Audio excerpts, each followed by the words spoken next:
table right. How do you spell career with an H? Firewood.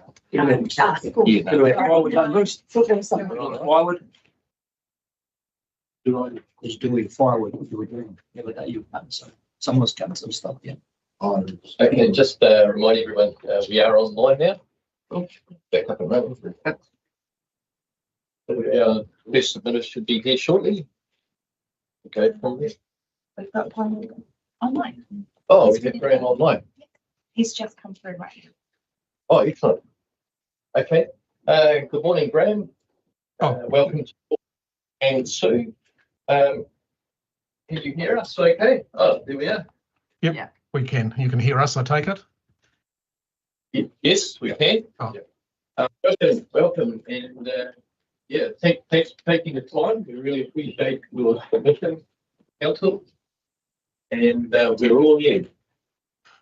Thank you.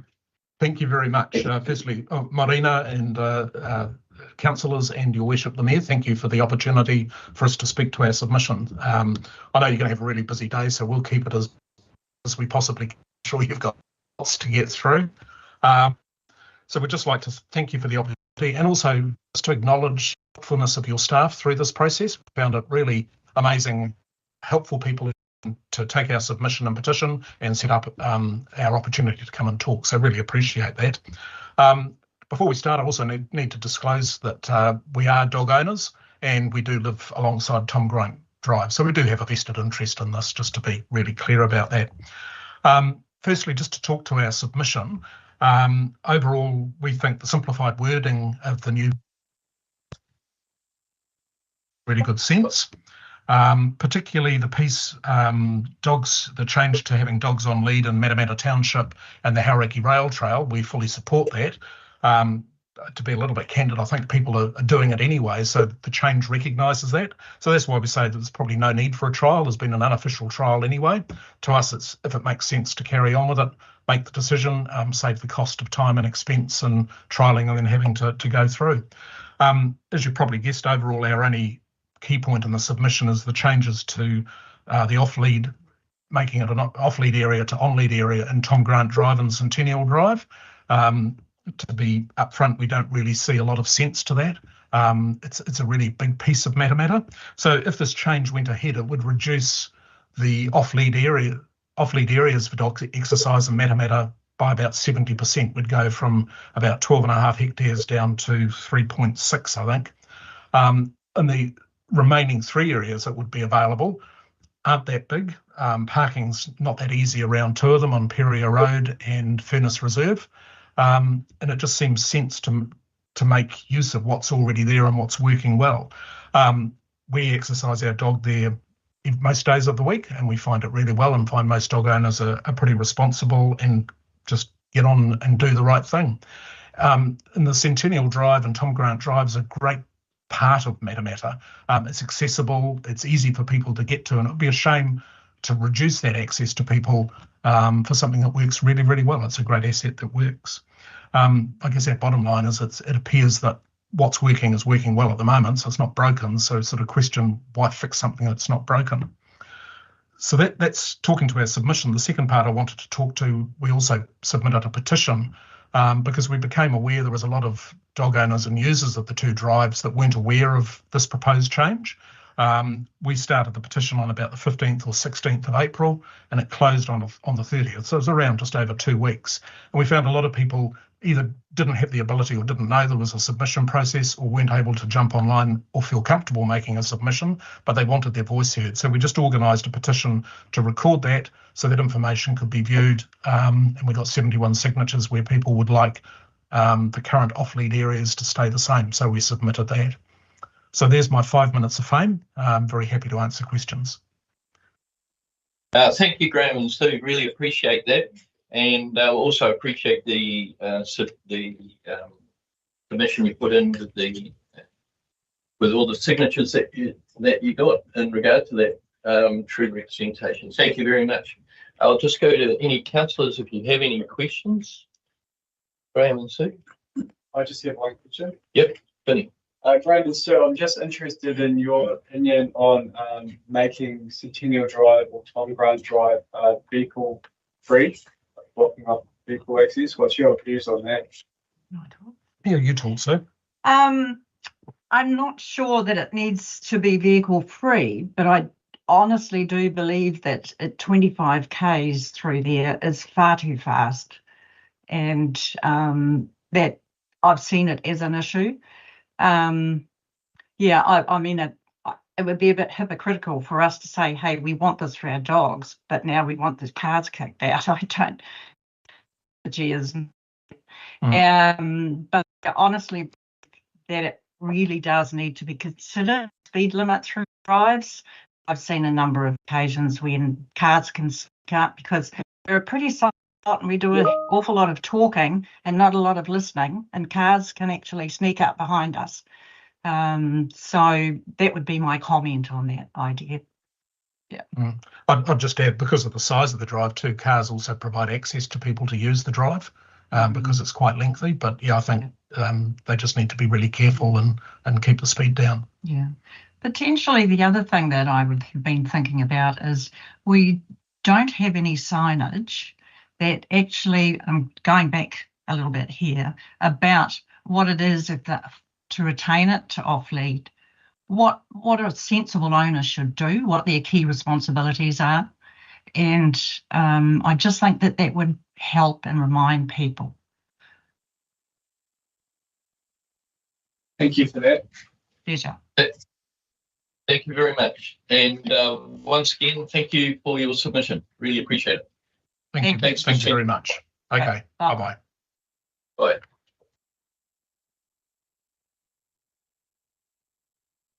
Good morning, Kate. Welcome to the boardroom.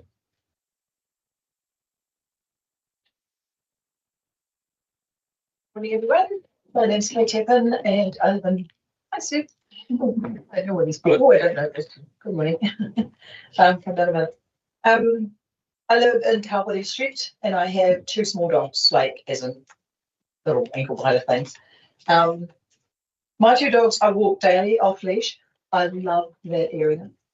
It is a wonderful corridor where one can actually wander along and let your dogs just sniff around and do their own thing. And it is lengthy. Of course, dogs need to be on leashes crossing roads, which I do.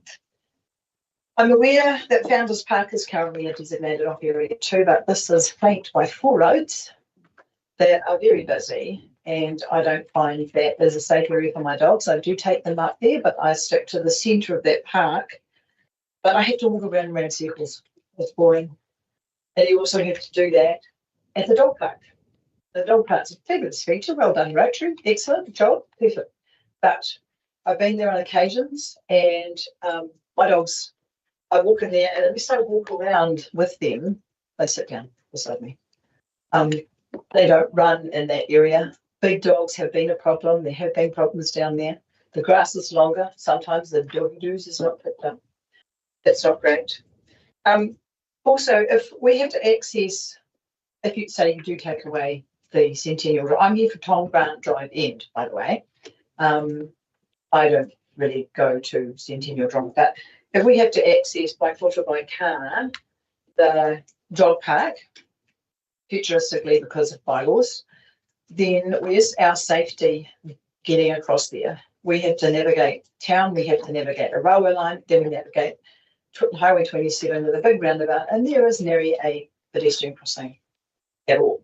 So if we were to do that with 2 small dogs, my best access is to go all the way up to the college to get to a pedestrian crossing for safety.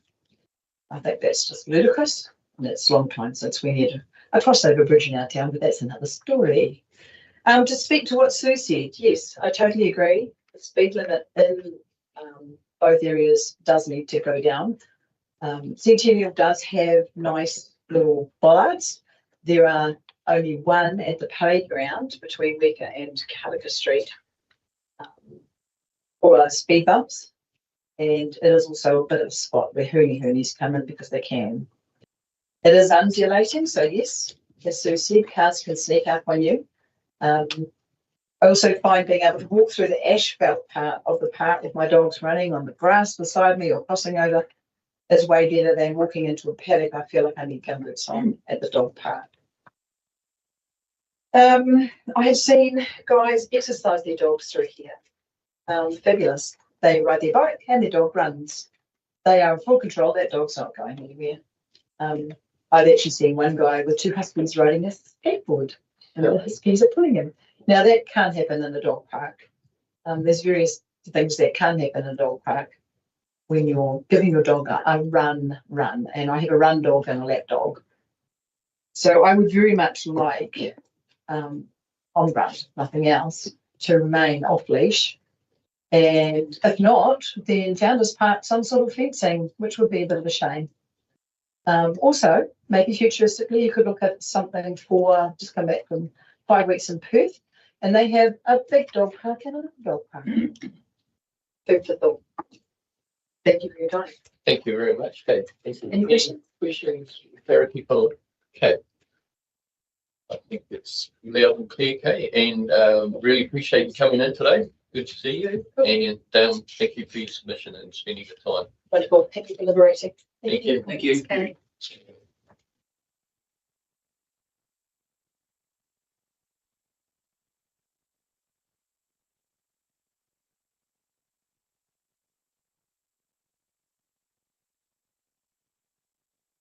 We have Annalise England. Annalise on here.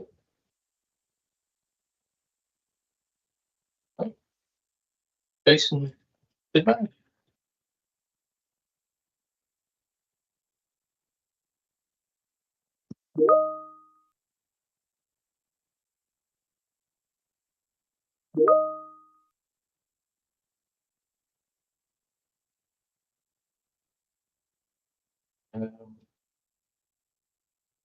Karen Tima.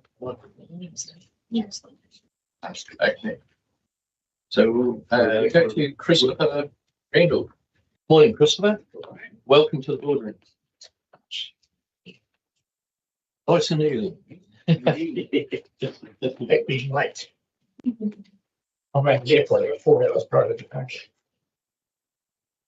I'm here actually in councillors and staff and so on. Thank you for hearing me. I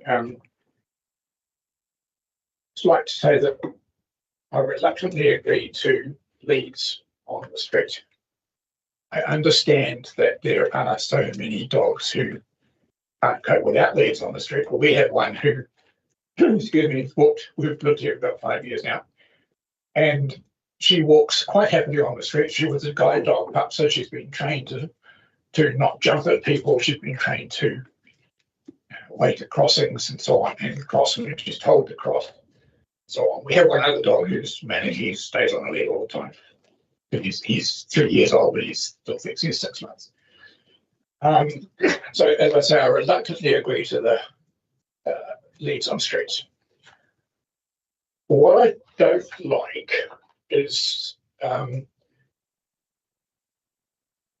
leads on Centennial and Tom Grant. I listened to the lady who spoke before. Our 10-year-old loves to roam on those places. She loves to sniff and smell and see what's going on and everything. She's used to it. She'll on Tom Grant, she'll go right off to the left where we're on the asphalt, keeping our feet dry. And then she'll go right off to the right and do the same thing. But she always comes back. She always stops at the crossings and waits until she's told to go. And I think from what that last lady was saying, her dogs are much the same. It's really, the dog park is not really a good area for dogs, unless you've gone there to throw a ball and make them run. It's wet, it's muddy. I don't know, we haven't been there for some time because we don't like it. But there was a really great muddy hole at the western end of it. And I don't even know whether that's been filled in or proper drainage put in or proper fencing put up around it to stop the dogs getting in there. It's a real chore to bathe the dogs every time we go there. There's also the emotional factor. Dogs love to learn things. They love to investigate things.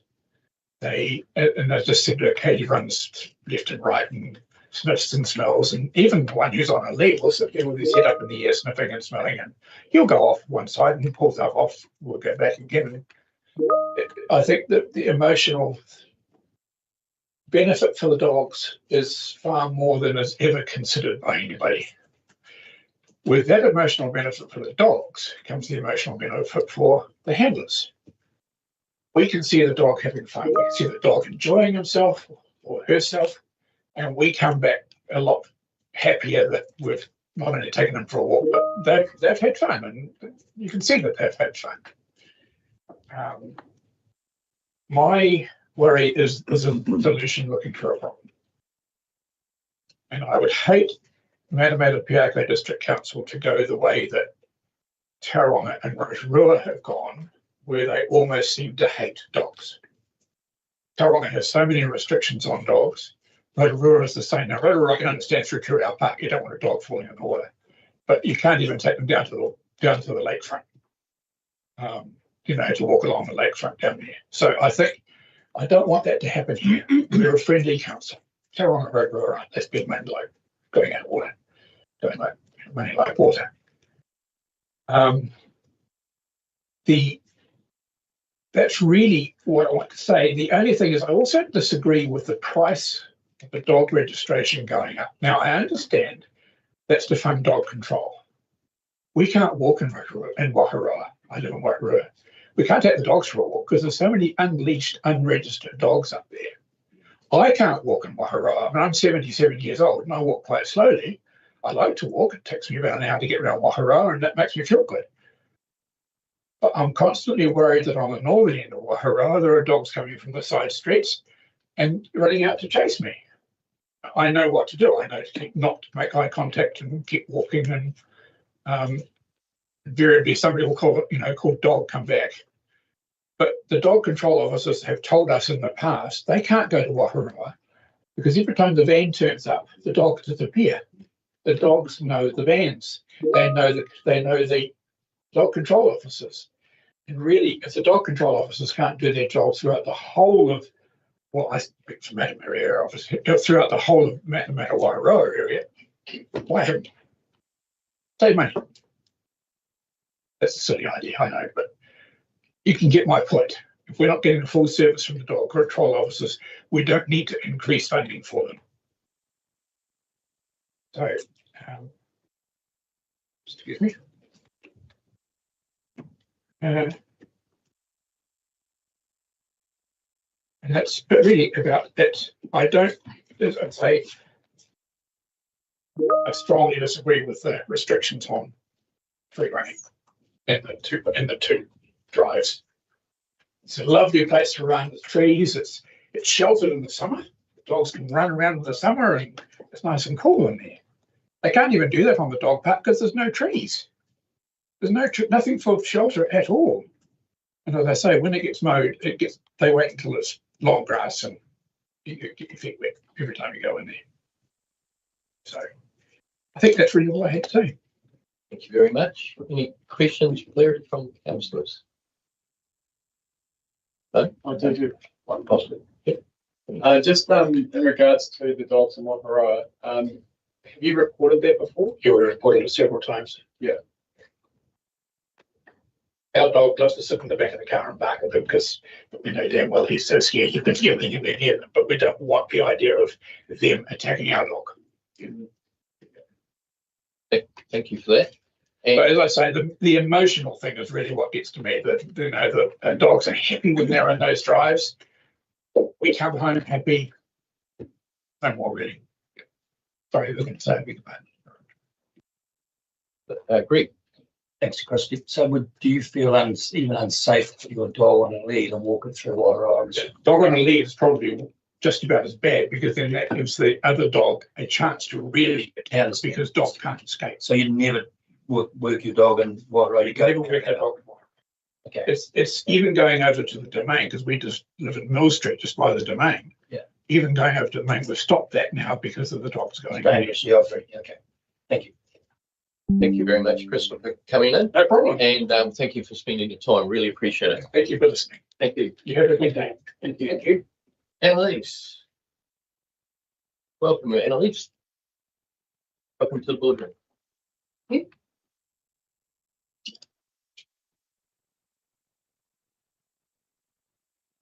Hi, I'm Annalise from, I've got my own business in Matamata, which is Raise for Dog Training.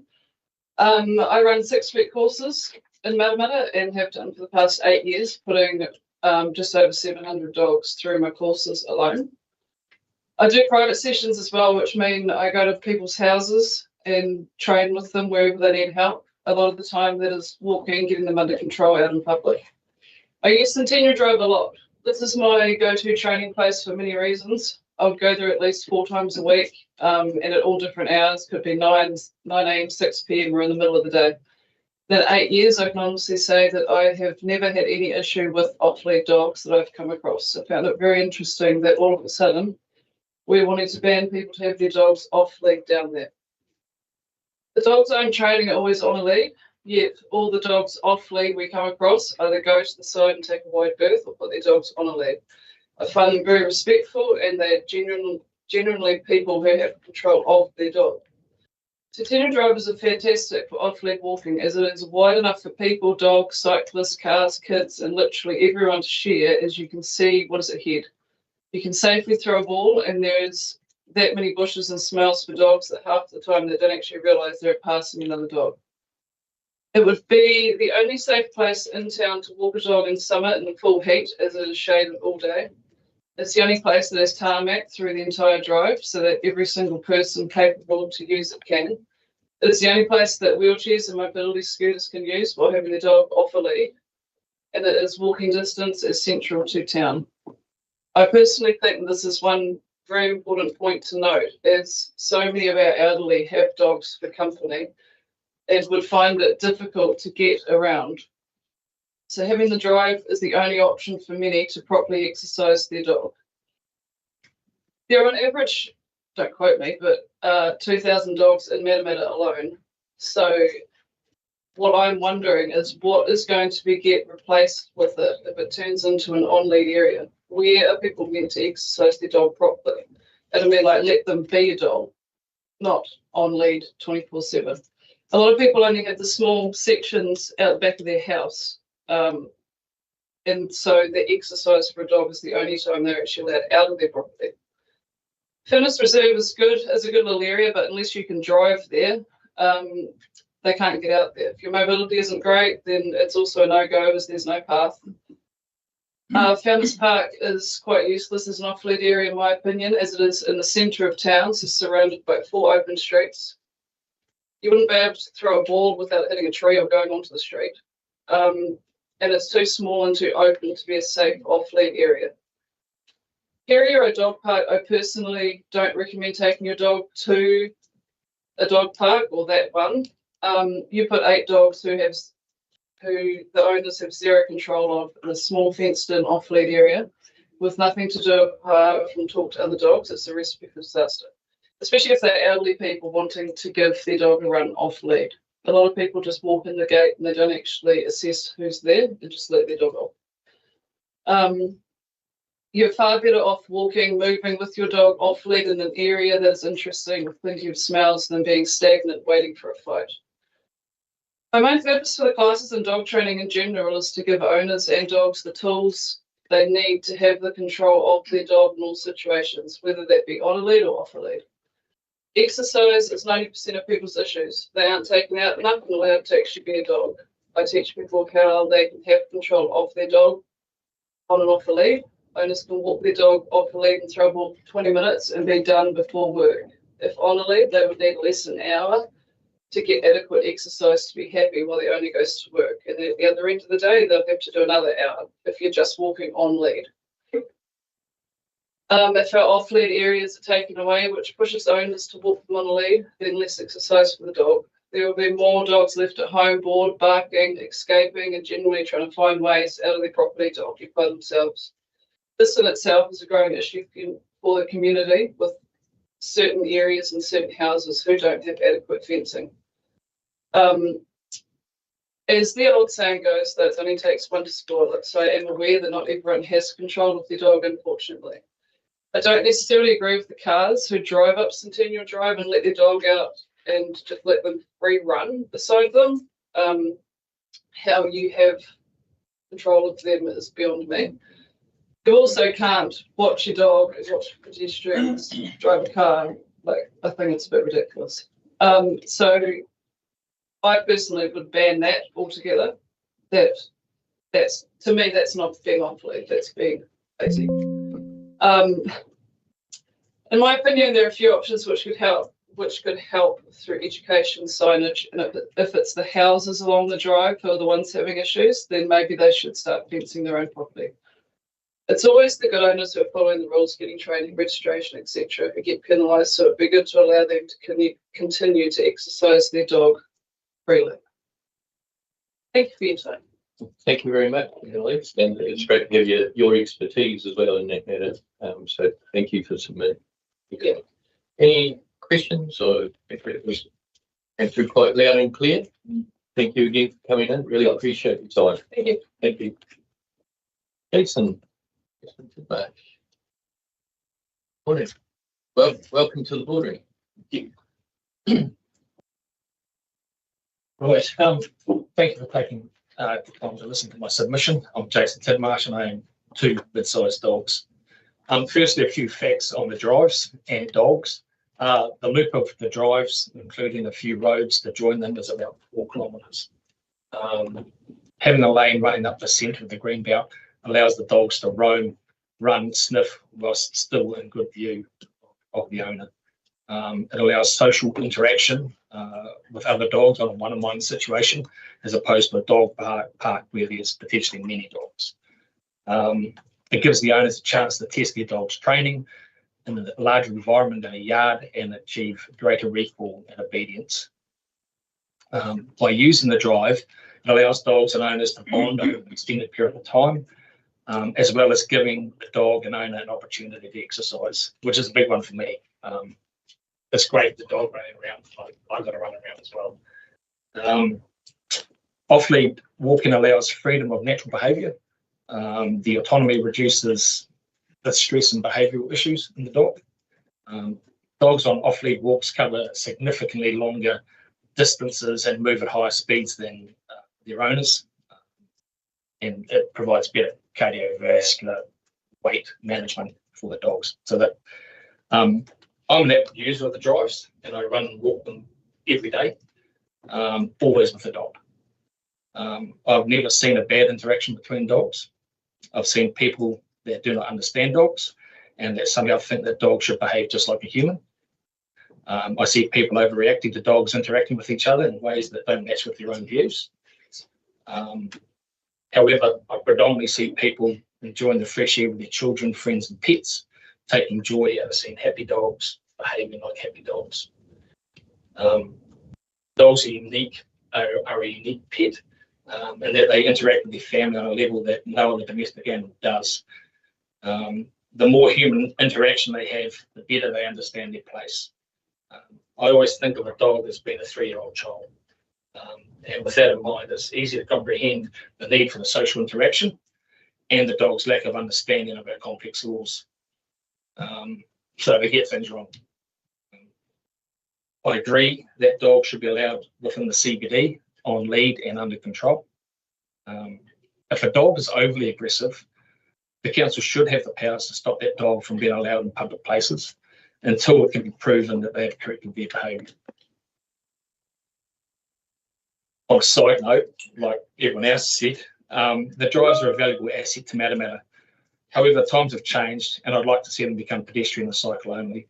I quite often walk and run in the dark and see cars parked in the drive. Many times this can be put down to bad life choices rather than wanting to just have a spot for a nap. Part of the reason is this is lack of lighting on the Centennial Drive parts, and I see that the light at the end of Ohio Street's been fixed. However, it still leaves really pitch black parts of the drive where you can neither see the road nor the users. I've actually had a situation where I almost bumped into somebody. We were both in, and he must have seen me just from a light from a house and moved out of the way right at the last minute. So In conclusion, I do not support the drive being an on-lead area. I do support the CBD allowing dogs on lead during the day. And once again, I'd like to thank you for listening to my submission. Thank you very much, Jason. Thanks. Any questions from the floor? I think. I do have a question. Has this come up from a complaint, or has it come up from just a policy review? Not too sure. I've had a complaint. Yeah, A complaint. yeah, but a dog at the playground area Yes. headed for a kid, and they couldn't pull it. It was a little terrier basically. Yeah, and you did it's right. behavioural issue, but Dogs have to stay out of that area. yeah, that's the key. Jason, I'm trying to find. Okay, I'm trying to find it. It's in here somewhere. There is some suggestion about making it time limited for off leash and on leash sort of situation. You obviously run in the dark. That's my, Yeah, because I don't have time. right. So on a weekday, I run before work, and it's dark now. In the weekends, I tend to walk it, and I'll do it twice because I've got an old dog and a young dog, and we'll do that later in the morning when it's nice, and Catherine will join me for a coffee or something, and it's way more leisurely than run. But my young dog has to be run every day. It just takes the sting out of them. Yeah. So So putting a time barrier on it wouldn't, wouldn't work. we have that at the beach, on the beach. So you've got to be off by 9, which is fine during the summer because there's plenty of daylight, and in the winter, it's difficult. I haven't seen a bad dog interaction. Maybe a dog was in the wrong spot and barked, and I get that not everybody's dog's good. Punish the dog or punish the owners. Don't punish the community. Yeah. And I'm all about punishing them too. If my dog does something wrong, rake them with a fine. I'm put my hand up and go, yeah, not bad. Thank you very much, Jason. We really appreciate you taking the time to submit to us too. Thank you.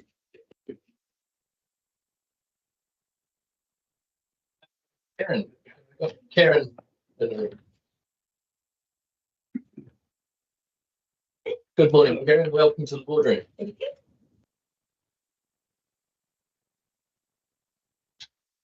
I have a 5-year-old border collie, Peter. Everybody knows him now. He's been leash free since he was 7 months old. He's very obedient. He just walks in front of me. He'll stop if I'm not right behind him, keep walking. And I've just met so many people with our dogs.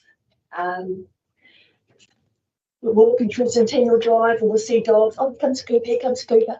Some dogs are on a leash, they'll let them off and they'll run up. They'll have big zoomies and run around and play. Several times I have met people that are a little bit nervous. Their dog is on a leash, and kind of pulling and pulling. And I said, put your dog on a leash. I said, my dog's good.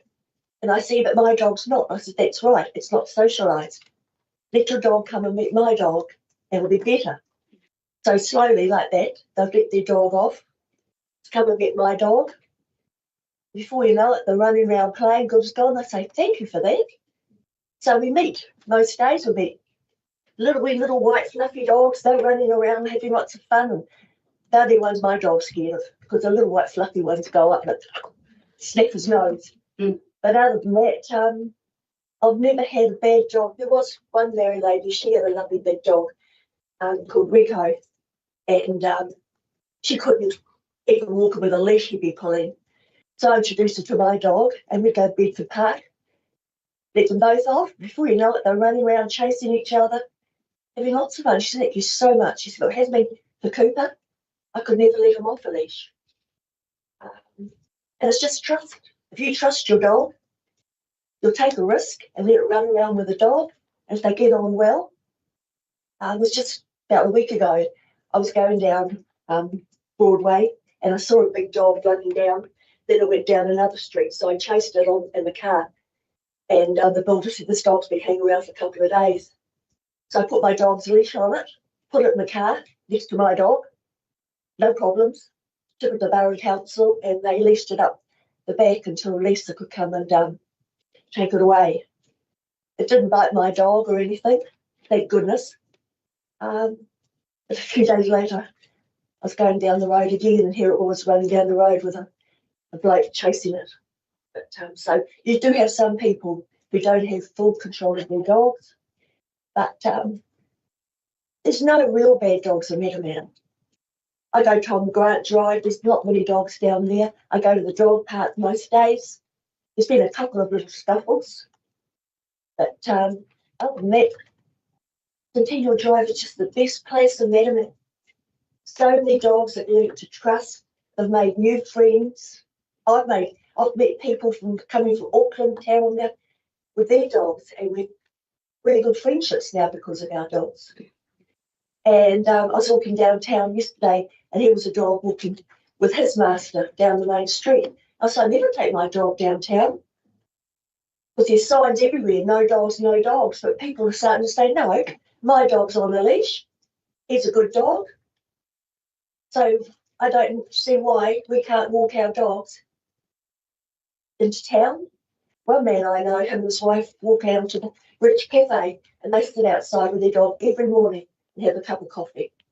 And I think it's just getting dogs in the habit of getting used to new people and trust. We've all got trust in our dogs. So other than that, Thank you very much. okay, Any thank you.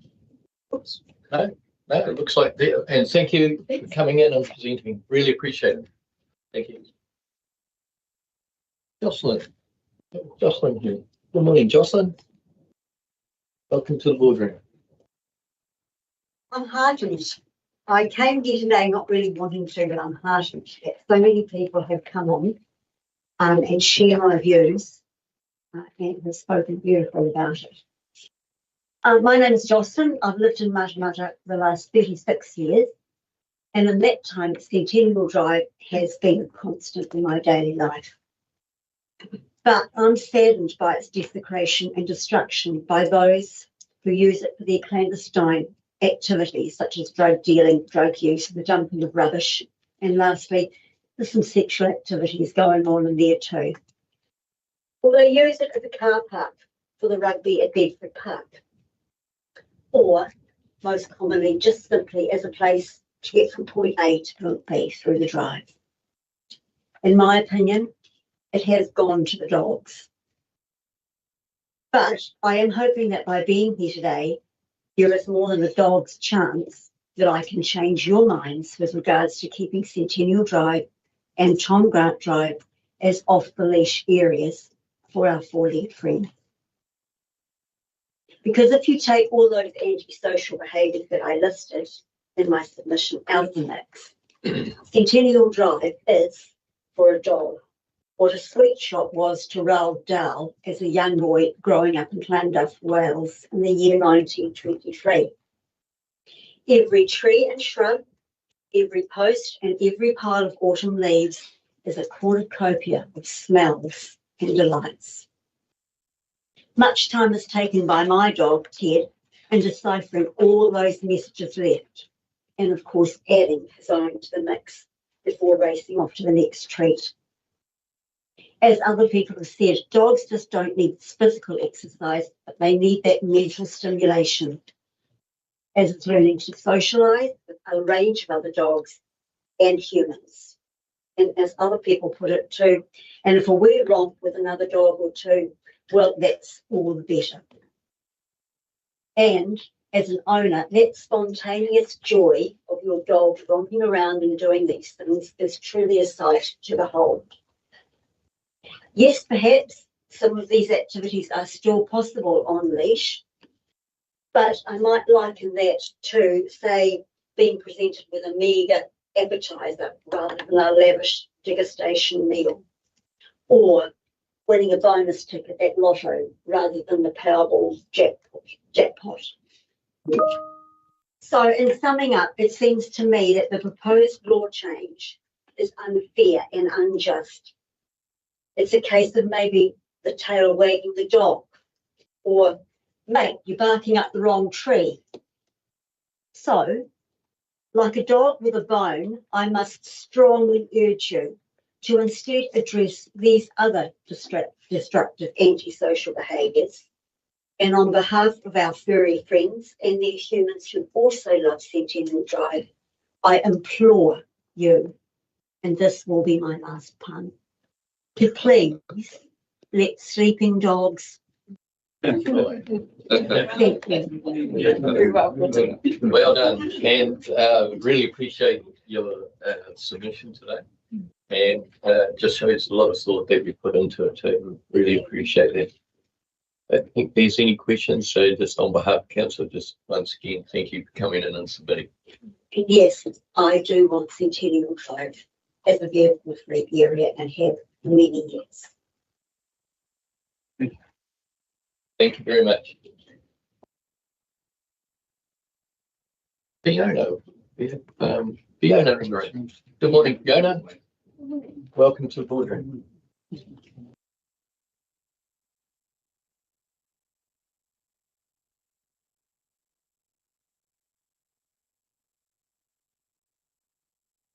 Thank you. Good morning. With regard to the rail trail, I'd just like to suggest that with the inclusion of dog walkers proposed, is it possible to include horse riders as well? I'm not asking to include horse riders on the trail itself, but rather beside it.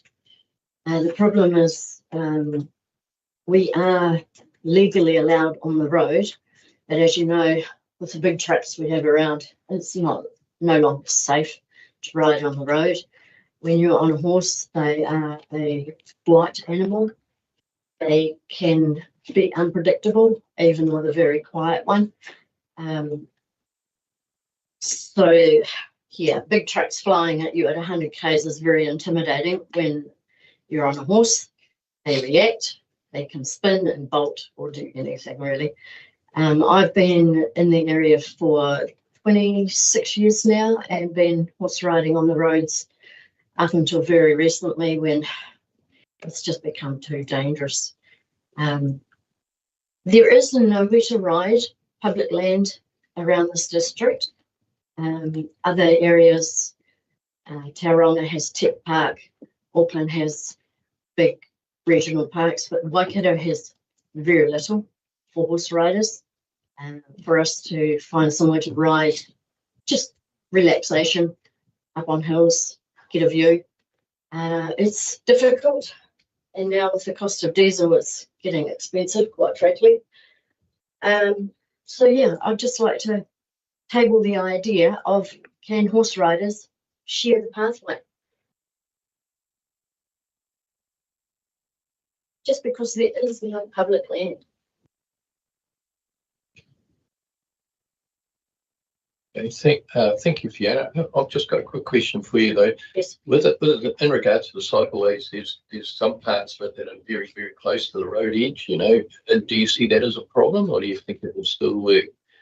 I don't think so, because when you look at the local area, there's actually quite a wide verge that's been created since the rail trail was made. It's quite funny really, because you don't see a lot of people using the rail trail. It's quite disappointing with all the millions of dollars that were spent on it. I don't know if you guys have noticed when you're driving around, it's not a lot of people using it. Like today, lovely sunny day, no one on it. Okay, I don't drive the whole length of it, but yeah, I just wonder if it's another thing we could add to the district. Thank you very much. I've got a question from Greg and then Bruce. Well, if you don't know, I'm riding horses too, so yeah, I've thought about it. Walking a horse, depending on it's pretty solid, but cantering and that would tear it up. Obviously, we wouldn't do Try that. to- It would be used respectfully. Yeah, I suppose like dog owners, isn't it? There's responsible ones and irresponsible ones, but True. yeah, so yeah. And you're right about not that many cyclists do use it, but different times of the week they do, but yeah. I'm sort of on, yeah. Got to come into conversation. Thank you. Yeah. Yeah, definitely. Bruce? You say, sorry, you say horse riders share the edge of the rail trail. So that's not on the, Not actually on the surface, is not what I'm proposing. There's a wide road verge along most of it now that's been created since the boundaries were pulled back. The Barbary hedge is taken out. If you go for a drive along Tower Road, you'll see there's big wide verges.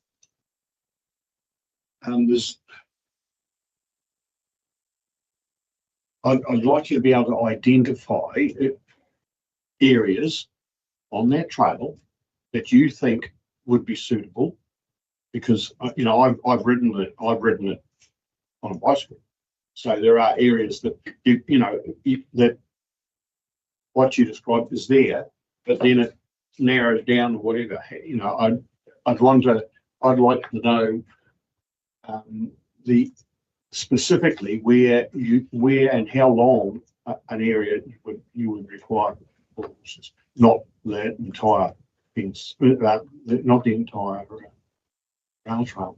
I'm just suggesting between Tiaraha and Matamata, the area that's in this regional council. Thank you very much, Fiona. And thank you for taking the time and coming to present with us. Thank you. Very appreciate it. Thank you. Thank you. Thanks.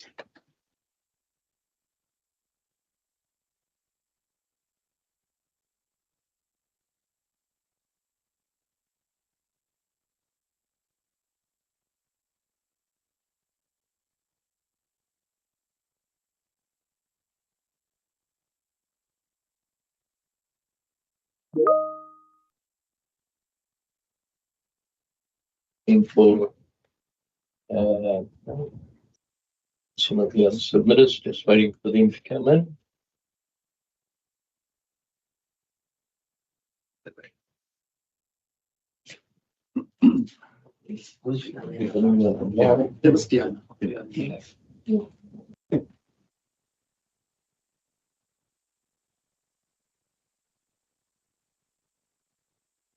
Ellen, it's probably the next one.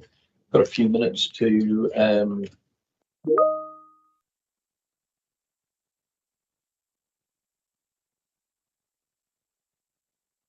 what we might do, just while we're waiting for a couple more people to come in, I'd just like us to go to attachment A, and we'll just start going through the submissions if we can, because we do have to go through the page by page today.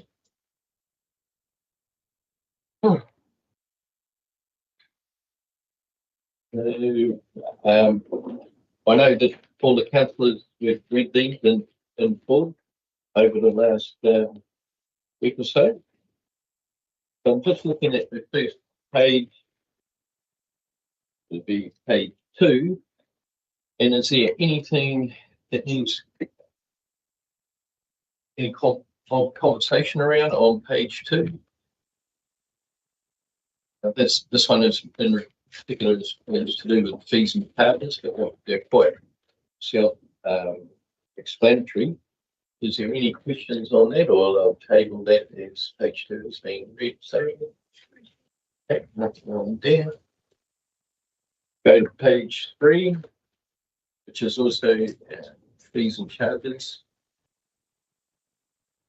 And there's a in-depth submission from Milestone Homes in Matamata. So, tracing things around the increase in fees. I think people were quite understanding, and if they didn't, there was good explanation back to them as to what was going on. So I was curious about things. And that's never a good subject to think about. I think people kind of understand where we're coming from. Yeah, and the staff comments here is also helpful there too. Yeah, so I thought that the feedback we had from Milestone Homes was really good constructive feedback, and I think that we should do a follow-up with Kevin.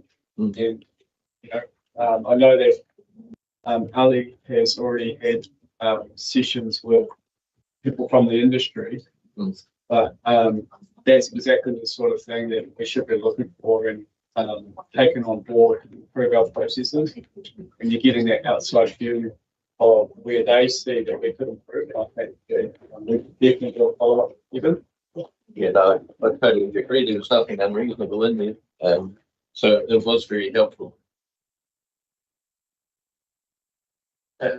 So, Sorry, just a question. Chris, You know how with the staff comment, do they get that, or is it just for us? yes, and they also to just give clarity to all the submitters will be getting replies back from council. There's follow-ups. Yeah. James, same. Yeah, no, that's great. Yeah, I was just going to acknowledge the good feedback from the staff, and that probably just picking up on Vinny's one is that there's that extra note for us internally to make sure that we follow up on Vinny's thing. But yeah, no, I think that page is all good constructive feedback and good comments from the staff in terms of the feedback. I think that's. We'll turn over the page. 4. And say around about building consents comes up in it, fees and charges.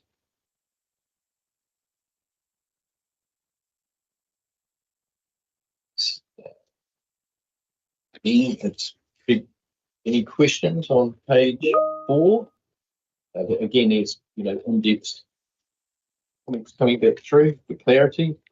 No, that's great. Just noting that Wilma's going to be getting to her submission 10:30. So, Yes. Pause on that one, but everything else looks good. Yeah. Yes. Vinny.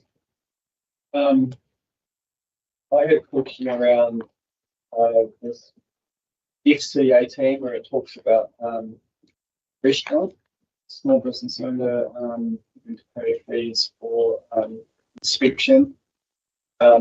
Just I'd like to understand more about that, whether that's offline or whether the right person is from Council staff. Sorry, Paul, Which as well. item? Oh, the That's Denise Wilson, FC18. FC18. Oh, yes. Restaurant.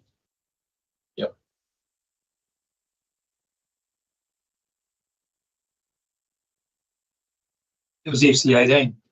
Yeah, FC18. Denise. Yeah, Denise.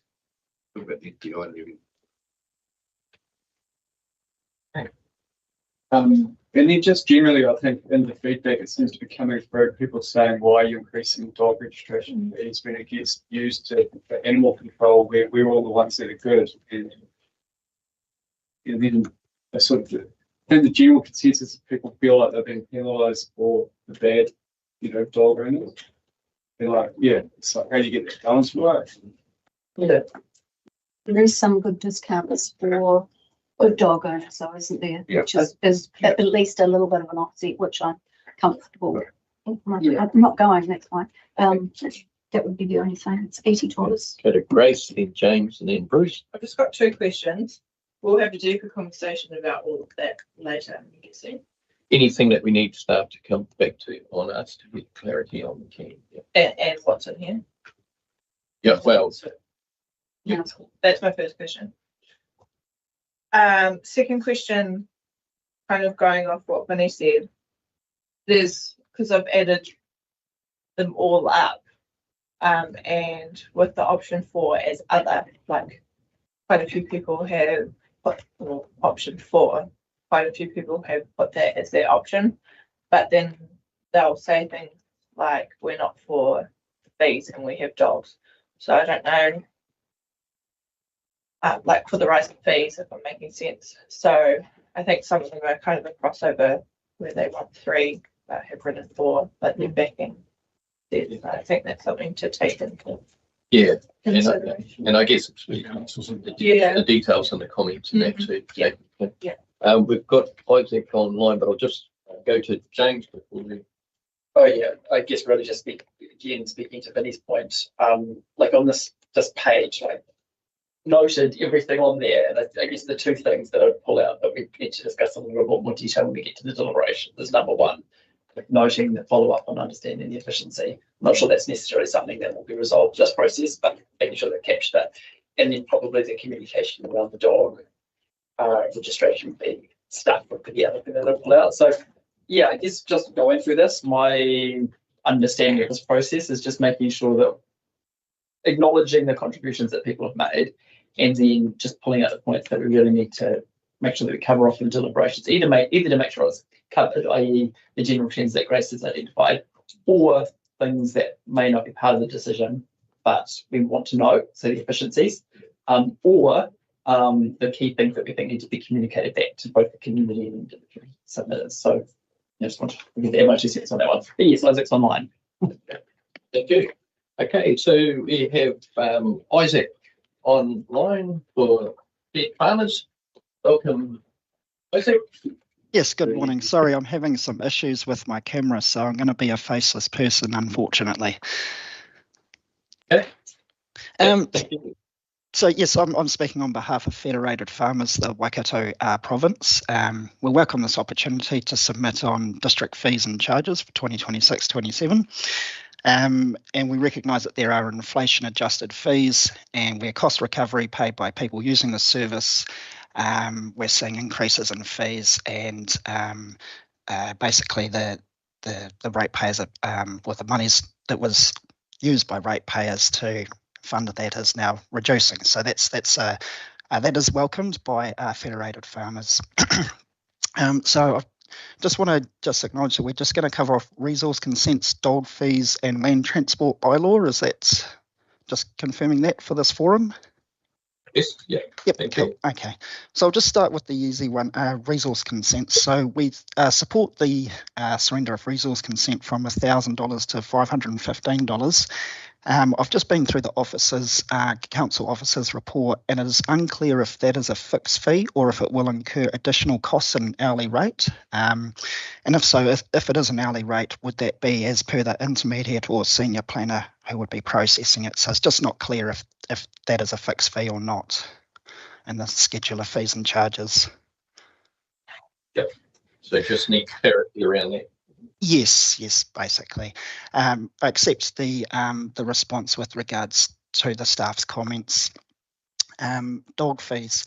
I acknowledge that the registration fee needs to increase, as 85% of dog fees was covered by people using the service, with, I assume, 15% covered by rates. Therefore, council is increasing the fees to align with council's revenue and financing policy. In our submission, we submitted that working dogs should be distinguished from urban dogs, which is in line with Section 37(2)(b) of the Dog Control Act 1996. That states that a council may fix its fees for a working dog that are lower than the fee for any other dog. This is common practice amongst numerous councils. It is also common practice that where a farmer has more than 3 dogs, the dog registration fee is decreased for working dogs, given most call-outs are related to nuisance dogs in urban areas or urban dogs that have wandered or been dumped in a rural area. So the fees are basically used towards managing urban dogs more so than rural dogs. I note that the council officers report states that no discounts are planned for the year, and this suggestion can be considered for the long-term plan 2027-2037. So Federated Farmers request that a discount is considered for the purposes of the review of dog fees at this stage.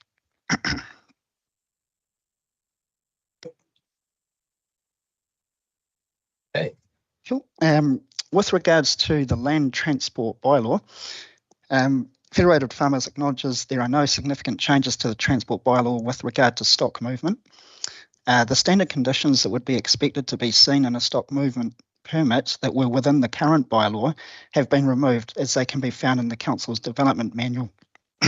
Federated Farmers accepts the council officer's recommendation to include an explanatory note under 28.2 of the proposed bylaw that references standard conditions that may be imposed on stock movement permits issued by the council. Federated Farmers acknowledges the council officer's recommendation to remove the incorrect reference to Schedule 5 in the proposed bylaw, as it was not relevant to stock underpasses and it was an omission. Regarding stock underpasses, Section 31.1 of the proposed bylaw, the council officer's report recommends that a stock underpass is constructed where stock movements are in excess of the limits specified and the relevant documents published by council for this purpose. Now that statement is a little vague for the public or users. I would recommend this be reworded to reference section 3.23 of the Matamata-Piako District Council Development Manual, where those standard conditions can be found. And that concludes my submission. Well, thank you, Isaac. It's excellent. Just see if there's any questions from the councillors on the floor. There doesn't seem to be any, Isaac. Okay. But, once again, really appreciate you spending the time on behalf of Fed Farmers to submit today. And yeah, very, very good submission. Thank you very much. Thank you. Cheers. Yeah, thank you.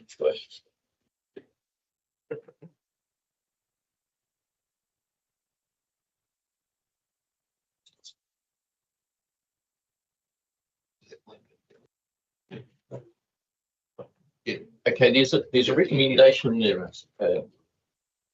We need possibly to do it at the start, which was the recommendation for the opening of the hearing, that the information be received and any late submissions circulated separately or tabled on the day the councillor hears all submitters who wish to be heard. Have I got someone that will move that recommendation? I know it's a little bit late. We've started, James Sainsbury, and someone to second that. But Finny, thank you. All in favour, please say aye. Opposed, carry. Okay, what we're going to do now, we'll break for morning tea, and then we will come back upstairs. Yes,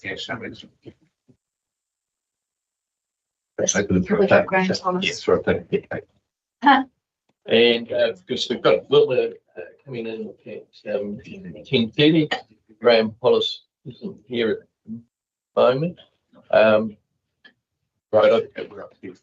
We're morning tea's upstairs, and if Graham comes in, then the staff will make a coffee or something like that. Okay, so we'll break now. Thank you, guys.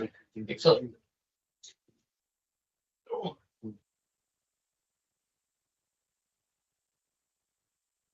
So let's just upstairs.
microphone there. No, look, and, yeah, I need to print my notes. I know, they're all good to go.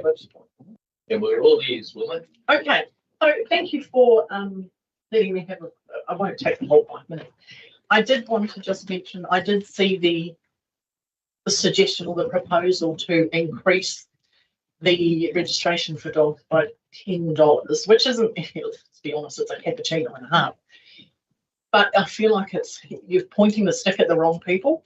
It's the people that let their dogs roam consistently and constantly. There's probably a few very bad dog owners that just don't care. I think if you're wanting to raise revenue a little bit in that space, in the dog space or animal control space, raise it by increasing penalties for those who do the wrong thing. Beat them with a big stick that way, to be quite fair. I never ever blame the dog. I know a lot of people say, because you see it on Facebook all the time, all the community pages. Morrinsville's probably worse than Te Araha for roaming dogs. There's always dogs there. Increase the fees for the penalty and make them stick. Really make them stick. So people, I can't afford to pay that. Well, then, moot point if you hadn't done this in the first place. So, if they don't pay, send it to bailiffs so that they can suspend their driver's licenses. Really make it hard. Because people won't, unless you make it a severe consequence, people will take no notice. So my suggestion is don't penalise the people like myself, and there's lots of people like myself who are good dog owners, responsible dog owners, who have vaccinated their dogs. I have adequate fencing. I have a gate with a bicycle lock, so just to make sure that even my lawnmower man, he's the only one that's got the code. So instead of penalising us for doing the right thing, like I can't even walk my dog. I don't dare to because it's going to turn into a dog fight. So I'm walking my dog. I'm doing the right thing. She's registered, microchipped, everything. Someone's not responsible. Their dog's out. Don't blame the dog. Only ever blame the owner. They get into a scrap. Unfortunately, I have got some scars. I have split up scraps before in my 50 odd years. I used to have rotties. So I know how to break up a dog fight. It's not fun and it is dangerous. I don't want to be in that situation. I don't want to go to hospital. I don't want any more scars. So I don't even walk her in Te Araha. She goes to doggy daycare to play with her dog friends because that's a safe environment, which I pay for. Or I take her out to that exclusive dog park out at Taupiri that you pay for. Because you've got control over what potentially, you can control what's not going to happen to you. So yes, that would be my only suggestion. Just penalise the dog, the bad dog owners. Thank you very much. Yeah, that's about it. If you've got any questions, by all means, happy to answer them. But that's really What part of Te Araha do you live in? But Gilchrist Street. And the dogs that you feel like they will attack you, would you think they'd be registered dogs? Probably not. My guess it's not. Okay, so unruly dogs, unruly owners, and the dog's just running wild, basically. Yeah, and I used to go down to the wetland before I purchased that property. I was down on Araha, so obviously quite close to the wetlands. Yeah. Used to utilise the wetlands a fair bit when I had my 2 old rotties. They've both since passed away. I never walked my rotties off leash. Always on a lead. The amount of time, this is going back a few years now, but the amount of times that I would have to yell out to another owner, please put your dog on a lead. It's bumbling towards my 2 who are standing there like this, like what's going to happen? Not necessarily going to attack, but they're on guard. Now, you don't want to scrap between 2 adult Rottweilers and whatever else is. So yeah, back to Councillor Vince's question to one of your other submitters earlier on, have you reported that ever? I think at the time I had gone to animal control. If you went home now and put your dog on a lead, and took for a walk, would you get eaten by that neighbour's dog? Or? Not my neighbour's dog. No, it only happens if there's another loose dog in the area. So what I'm trying to get around is, have you reported it, and When was the last time you reported it to the And not team? for a long time because I don't walk her on lead in the streets Okay. anymore. Okay. That's right. Because, Thank do you see what, do you see where I'm going with this? I would rather pay for her to go to doggy daycare and have her interaction and play. And she's also a show dog, so I go to dog shows and there's 300-400 dogs there. She can interact with them, and they all behave because they're nothing. I'm not saying that show dogs are any different. They're just trained. They're used to being in that environment. Socialised. Yeah, pretty much. Thank you. So yeah, that's it. So that's all I really had to say. So I'll leave it with you, with people. Oh, sure. Yeah, can I just clarify on, so the issue that you're talking about, is this with off-leash dogs with an owner present or wandering dogs without an owner? Both. I've encountered both. Yeah. And it's my son, who doesn't live in Te Araha anymore, he used to take my old Rottie for a walk. And I'd say to him, please don't, because if you come across another dog, it's just all going to, and it's loose, and the owner, sometimes even if the owner's there, some owners have zero control over their dogs. They've done zero training, zero control. Oh, such, and they're yelling out to their dog's got cloth ears. It's not listening because they haven't put the training in. That person then blames their own dog. It's not the dog's fault, their fault. They haven't put the time and effort and training into their dog. So I avoid, it's just easier to avoid the entire situation and just take it to doggy daycare or to that exclusive dog park, which is 45 minutes drive from here, that out in Telbury. Where is that? Oh, it's on Bordenton Road. Okay. So it's the top end, not far from the service centre where the BP is and the Taco Belt. It's like literally 2-minute drive from there. So it's a reasonable distance to drive, but you book it online and you have exclusive use of this acre, and it's got all the agility equipment. It's a great place, but you've got time, effort, $27, whatever it is, for 50 minutes. But at least then, if you take your dog, and you might take a friend's dog with you, you have exclusive use of that park plus all the equipment, and you know you're not going to come across someone else's dog that could potentially, not saying that it doesn't always end up in a dog fight, but I have seen too many dog fights in the last 40 odd years to, I don't want to split any more up. That is what I'm trying to say.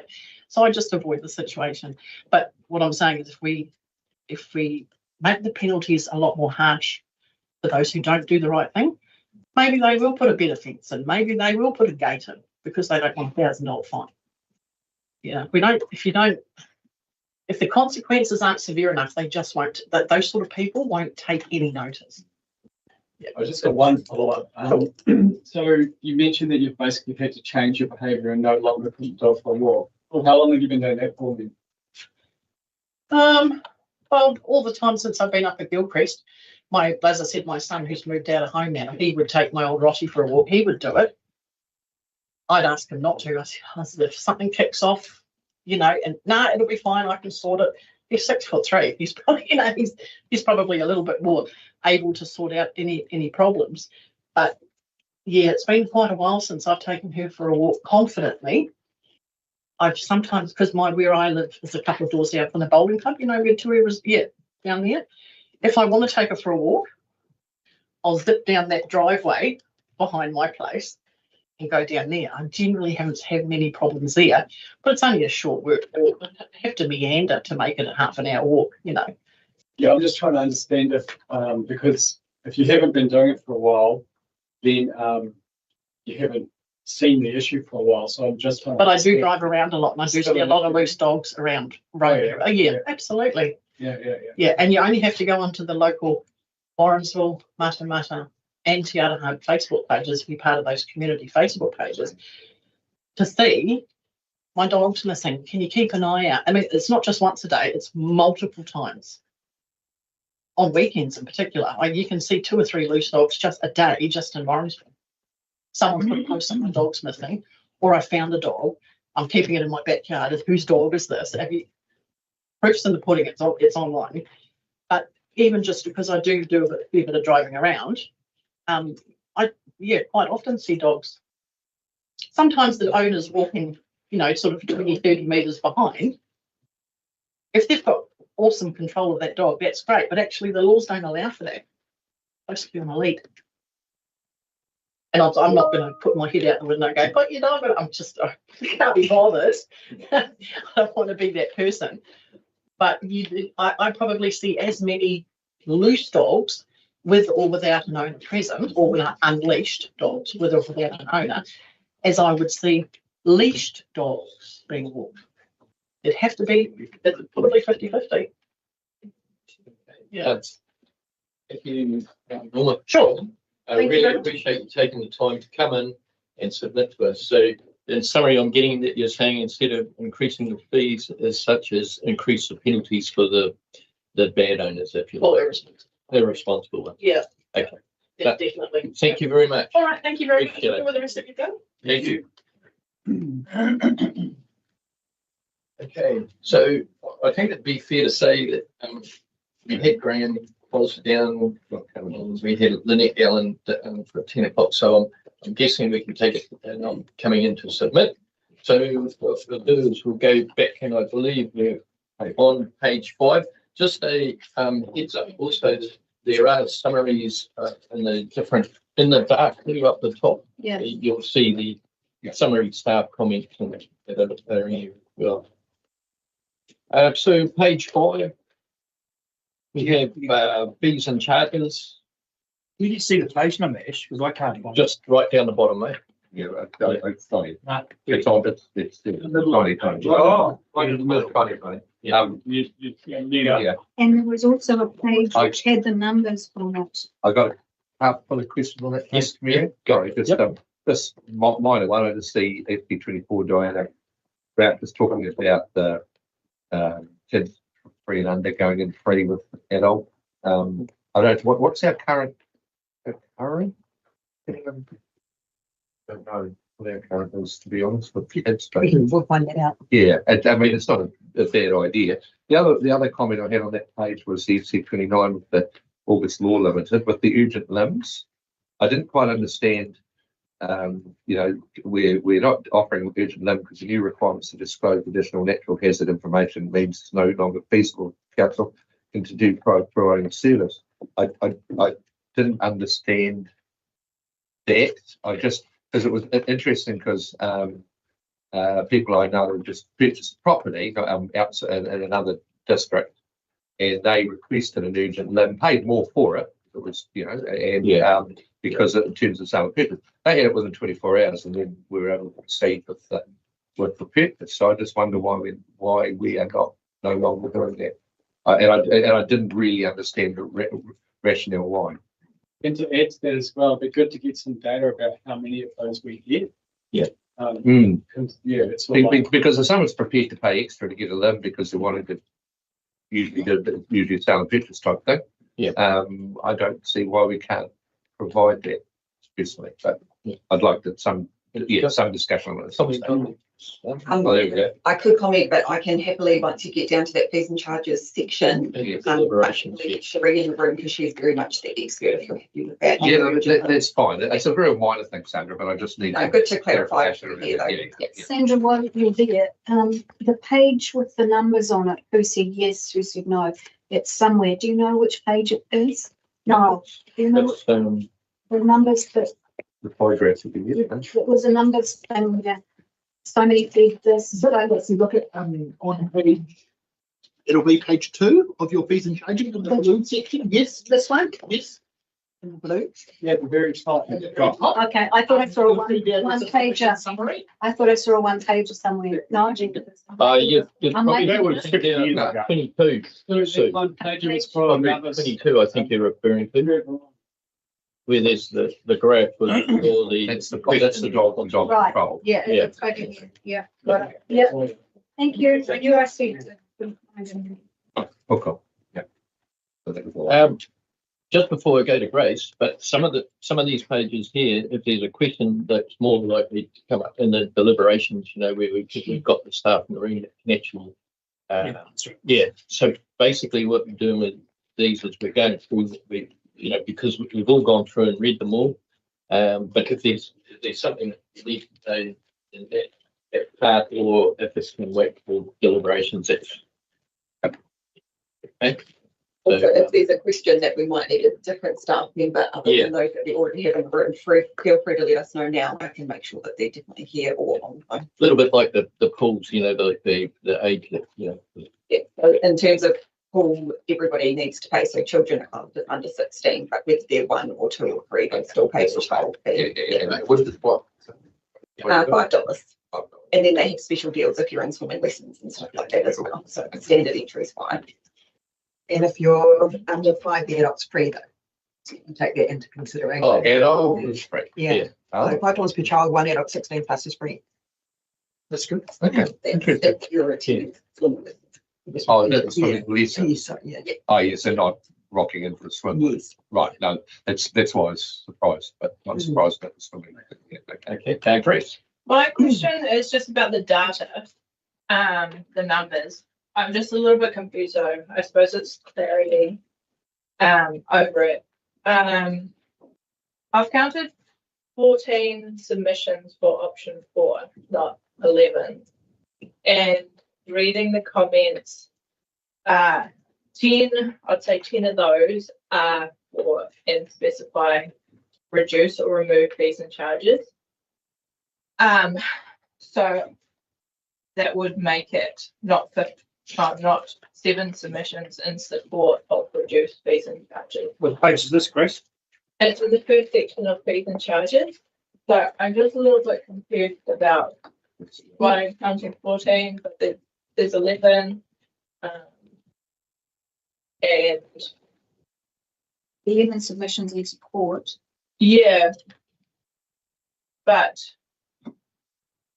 they specifically in support of option 4. Is that what it is? Yeah, so but there's actually 14. And for option 4, 10 of those have specifically said we're not in favour of increasing the fees and charges. So I just wondered if there was a way that we could make it to be clear to say this amount of people are for this and this amount of people against. Does that make any sense? Yes, it does. We could definitely probably include that within the summary or within the report. There is a very good argument as to if they've said option 4, which is other, but then have clearly written, actually we support it or we don't support it. We can't move their other to be included within a they support it, even if the comment reads that way. So it's making sure, I guess, we're representing to you as elected members exactly what they have written down. So yes, you could absolutely read some of those and go, clearly that's option 2 with a couple of tweaks. Clearly that's option 3 with a couple of tweaks. We would hate to misrepresent what they've physically ticked on the page to put it into something that we think is what they're saying. Sorry, hopefully that makes sense. Yeah, no, that perfectly does. And just the 14 compared to the 11.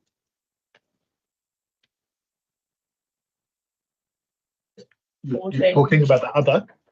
Yeah, the 14 option 4s.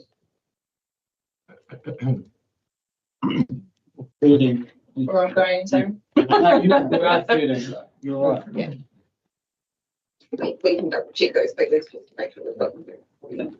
Sadly, it's pretty low numbers anyway, isn't it? Yeah. Which is, you know, Way you to go, can't 50%. skew too much because there's only minuscule amount of people that have responded to the question, which you have to take from that perhaps you have to take from that It's it's all all okay. Yeah. Anyway. Yeah, I guess I'm just going to add on to that. I mean, obviously we'll understand why it says 11 rather than 14, but my understanding and view of consultation is that what we actually need to look at the individual things. The summary boxes at the top are just for our guidance. That's actually not. So whether that's right or wrong doesn't particularly matter because we are meant to be in the back of our minds to give every single submission here and all the feedback that we've received. And it really speaks to the point as a part of that is what Sue said. It's like, you know, half of the submissions said this, but it was only 2, so it doesn't matter. So yeah, I guess we'll clarify as to why there's a difference between the 11 and the 14, but in a sense, that box up the top is just a And encourage people to tick the 3 if they mean the 3. It's like, yeah. And Yeah, and again, the other thing that I guess it might come up with deliberations, but we'll say, is like, I don't think of this as a referendum, you know, like whether it's 50% or 90%, it doesn't particularly matter. It's just this is the chance to talk to the community and anything that we haven't considered. And I guess when it comes to Tom Grant Drive, there'll be a bunch of stuff that we may have missed in the initial thing, which is relevant to the decision making now. Yeah. Thanks, James. Yeah, first one. Yeah. Okay. Yeah, no. Okay, I'm just going to page 6, which was the federated farmers, which is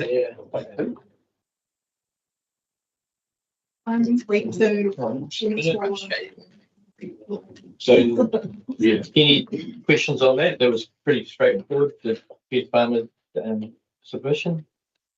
This was a couple of technicalities, weren't they, really? Yeah, yeah. And I guess The last one in that segment. page 6. Where are you finding those? It's on the bottom in the tiny letter. Yeah.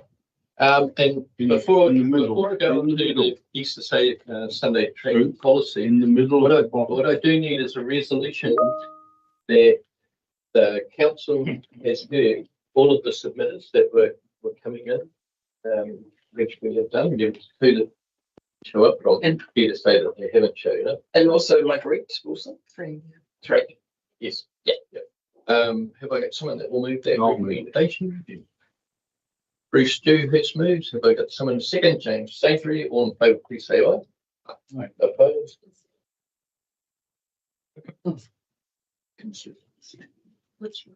Yeah. Aye, okay. And it's an order of written. Do we need to go through those written upstairs? Yeah. Yeah, okay. So we just go through that. We'll just Easter Sunday trading policy, page 7. Pretty straightforward there. 8. I've made any notes on page 8. All right. Instead of no. No, no. Same with 10. Right through. 11, yeah. That's the most straightforward one. Page 12, 13. Page 14. People in the we can, Yeah, you know. definitely. Yeah, really good. It's good. It's very the rates remission, but postponement policy on page 15 and 16. Again, 3. read the motions. Yeah, creative work kiddo. The land transport board on page 17, 18, 19, 20, and 21. I have made no notes on those. I think they were all pretty, it's great to get everybody's feedback on that. Any questions on those ones? No? Okay, so then we've got obviously the policy on the dogs and the dog control bylaw was one of the things that dominated the submitted as well as the responses. On page 22, there's quite a good summary of the things, but before we go back to the summary, I think it's important. I think I've got page 23, 24, page 25. I actually made a just comment, and that was brought up at morning tea too. There was, if you have a look at McDonald and the Tiara and district writing for the disabled, I think you sort of brought up a good point. And I see she's made, we want people to stop using the area of the dogs off lead. This can spook our horses. I love dogs, but not around our horses. And I thought maybe if there was a sign that if horses are using the reserve, then it'd be as simple as no dogs allowed while the horse are using the reserve. Just in lieu of the fact that when it's not being used for horses, then it should still be used for the there must be certain times that there's events, whether it's Saturday, Sunday, Thursday night, Wednesday night, whatever, So I think to be more specific to the dog owners and the horse, get the hardcore times and of when the horses are using it, and then work out when the dogs can use it. Because otherwise you're gonna, does that make sense or not? Well, I don't, yeah, maybe. Well, you have a dog there that's on leash, horses are there, right? But There are other issues there. The dogs on there. That reserve is also used for rugby practices and. okay, so it's dog herds and So yes, and so it's something that I had brought up and I reviewed, and I think it's being looked at the whole thing, because should dogs be allowed on there at all is the issue. Good point.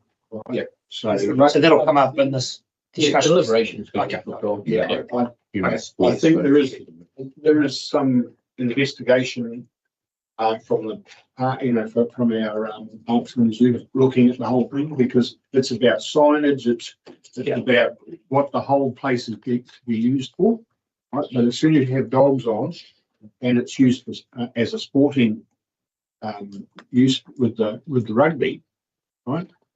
So there's rugby. I didn't realise humans were using it. Yeah, So yeah, right. Yeah. So I think it's a little bit more complex than just what it appears.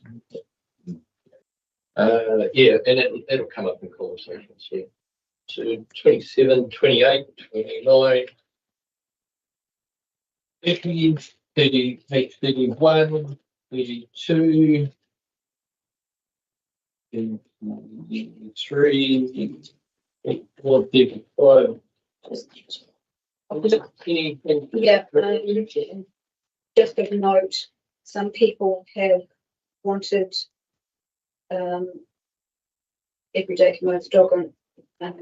Some people have complained about a dog not on a lead, but have also signed a petition to say dog with lead. So, I think it depends on how the petition was put, but that's okay, that's no problem. But I just wondered about that, but yeah. So, let's bring us back to, it's actually quite a, I mean, it's a 22, the catchy is quite interesting. And 22. Page 22.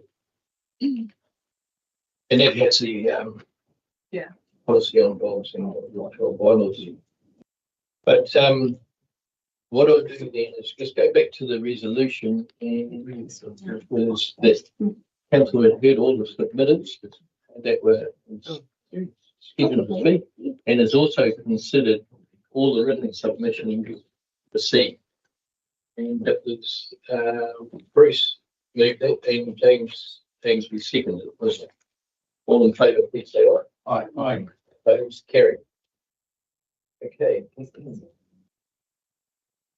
So if we go to item 7.2, which is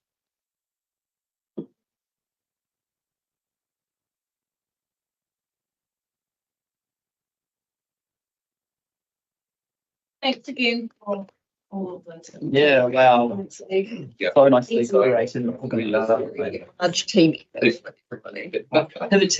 People of a certain demographic, like. Yeah, we didn't even get onto the paper part. The organisation and the tech. Yeah. And Tyrell, like paper. Yeah. But he likes it because it ends the waste stream. Yeah, I reckon create more waste to create business. Yeah. Conflict of interest here. No, don't you mean we're creating more resources that you are then reallocating rather than to the landfill? No, I'm just saying. Yeah, no, I know. Recycle. Yeah. Yes. okay. So we'll go to item 7.2.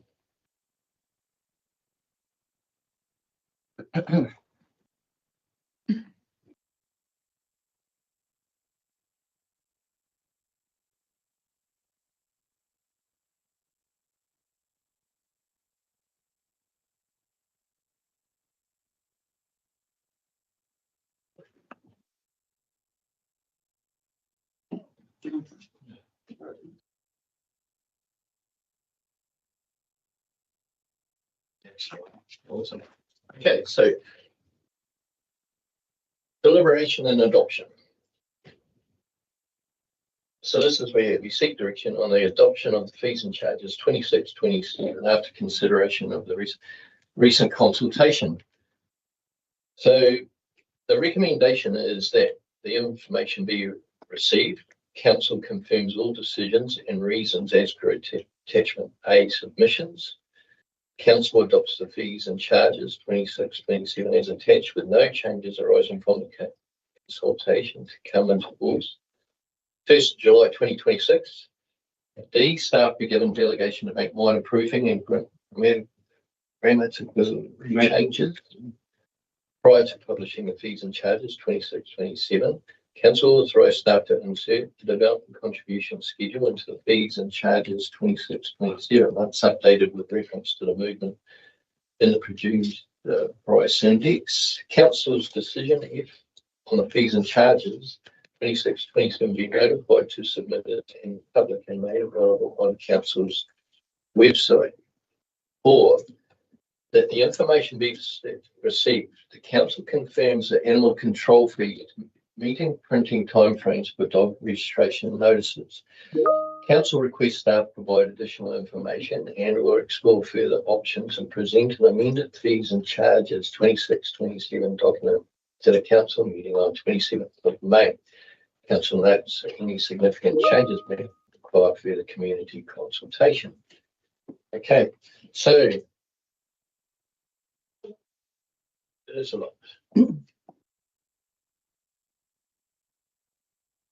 Can I ask, what are the timeframes? Can we just start on what are those timeframes? It's used for council confirms animal control fees to meet printing timeframes.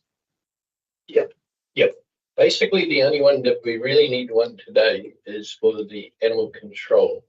Is the meat printing deadlines. It's the the section on the animal control fees and charges. We have the experts officially in the room, so I'll hand over to Shireen. Morning, everybody. So just in response to the timeframes, we use Solution Dynamics who do our rates notices. So same sort of thing, we have to provide them with data and all the information at a certain time frame for them to get out and meet our deadlines of the 1 June push out of notices. Yep. So 1 June, so how long do we have? We've got to provide, so we included with the invoice is the full print newsletter, which outlines all the fees and charges and what they, and that's going to be in tomorrow. So they've got to get that all printed and ready. Yep. And if it's not, so what you're asking is that we adopt the new fees, but if we don't agree with that, then what we'll have to do is keep it as is. But then when would it next be updated in the next one? Would it? Like what would some promise be? So yes, so what we're asking for is you to adopt today your animal control fees for 26-27. What those look like is completely up to elected members, and we've got other staff in the room that can answer more technical questions. We will be looking through your revenue and financing policy, which is how you attribute the rates to different parties. So what's general rate funded versus what's owner funded by dog owners in the next couple of 2-3 months in terms of your long-term plan. So that will be your long-term forecasting of who you believe the payment lies with. Is it the current regime, or do you think general ratepayers should fund slightly more, slightly less? That conversation will come back to you in the next few months. I guess what we're looking for today is those fees and charges for animal control for the 26-27 year. If you'd like to go with what was proposed, that's fine. If you'd like to revert back to other options, we've got the experts in the room that can go through that information with you today. So it's really just that one that's on that time sensitive issue. Yeah, and the reason why I'm asking around that is for that clarity, is because we did hear from people saying that responsible dog owners shouldn't be punished for the people that are breaking the rules. And I thought that Wilma had a good idea around increasing the penalties. And I'd love to see us actually look into what that could look like before we decide to put up the responsible dog owners. I would like to ask first, of those people that we charge, how much money do we get back from them? Yeah, that's got to be my. So if we charge $1,000, how much? What I think it's just to set expectations on that, like infringements are legislation set. Or which do we get back from our infringements? Do we get 100% back? No. How much would we get back? 50%? Initially it costs us money to file with the court, and then they chase it up over someone's lifetime. And so how often would we get in chunks? Do we get much back? Oh, it might be like maybe $4,000 every 3 months or something like that. And how much are we charged? So I'm trying to get it for what we've charged. How well do people pay? What's our return on? Yes, what's our return on charging? Average, I'd say. Probably like Average means 50%. I haven't gone to the exact percentages, but just from what I've seen. ballpark. All 50%? Yeah. And then the other penalty we put on is if your dog's classified as dangerous, your reduce go up 150%. Yeah.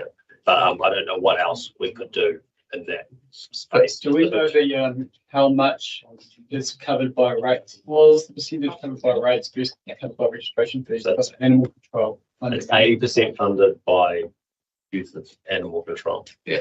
So your revenue and financing policy is at least 80% needs to come from registration and 20% investors, at least 80% needs to be from, and that was a previous discussion, and I think that's what Sandra's just said. We're really keen to have those conversations with you as whether that's the right level. I think Ryan has raised that previously. He's sort of talked about, if I don't have a dog, I can still ring and say there's a wandering dog. I can still ring and say my neighbour's dog's barking.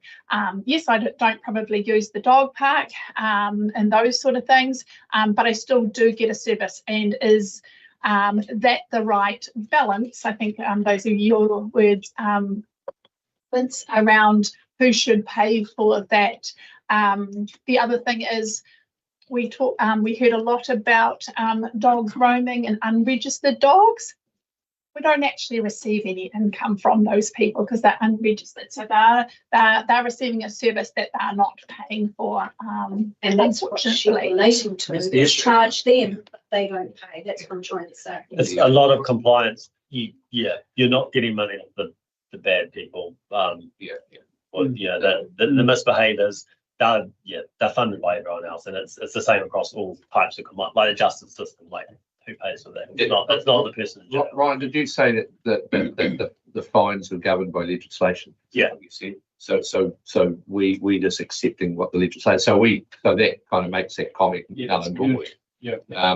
So I know that no one wants prices going up. I know that, but I know when we were initially talking about fees and charges for dog registration, it was going to be quite a bit that was mooted from memory from that discussion. So $10 is still $10, and I get that, but it's $10 I don't have to pay because I have a dog. Yeah, I know, and I do, I'm sad, but it is, it is. I understand their frustration, but if we're kind of locked in and saying, hey, this is the legislation, well, we can't do too much about it. We do need to get change the legislation. But the government, the government is looking at doing that. The government is looking, because you might have heard of the up in the far north, there's been quite a few dog incidents. So this is on the government's radar to be to have more tools in the toolbox to be able to take action. So it's just on that, and going back to Vinnie's point, so one of the resolutions we could have, just in light of what the submitters are saying, which is all fair comments, because we tend to be penalising the good owners. But one of the things, just keep this in mind, is so we can actually change it. So one of the things we could add in there would be changing the full dog registrations from the proposed $172 to the $162 as per the 25-26 fares. Okay, so that was the previous years. We can put that in there. And also a council acknowledges the concern about proposed fee increase that some dog owners believe that a large portion of the animal control costs should fall to those owners with problem dogs, which could also take into what you're saying, that there's possibly legislation coming out that could address that very thing, where they get pinged hard for that sort of thing. Under Section 80 of the Local Government Act, 2002, council notes an inconsistency with the revenue and finance policy, which sets the 80 to 100% of this activity be funded by fees and charges, including fines. Council does not intend to amend the long-term plan at this stage, but will consider the issue further as part of the long-term plan 27 to 30 still. So we can put that into our come up with today. Okay. I'll go to Tyrell. Oh no, sorry. I think actually Greg might have been first. So how many dogs are now in an NPDC on the books? About 5,500. So 10, that's $50,000 extra. Is that going to pay for another staff member?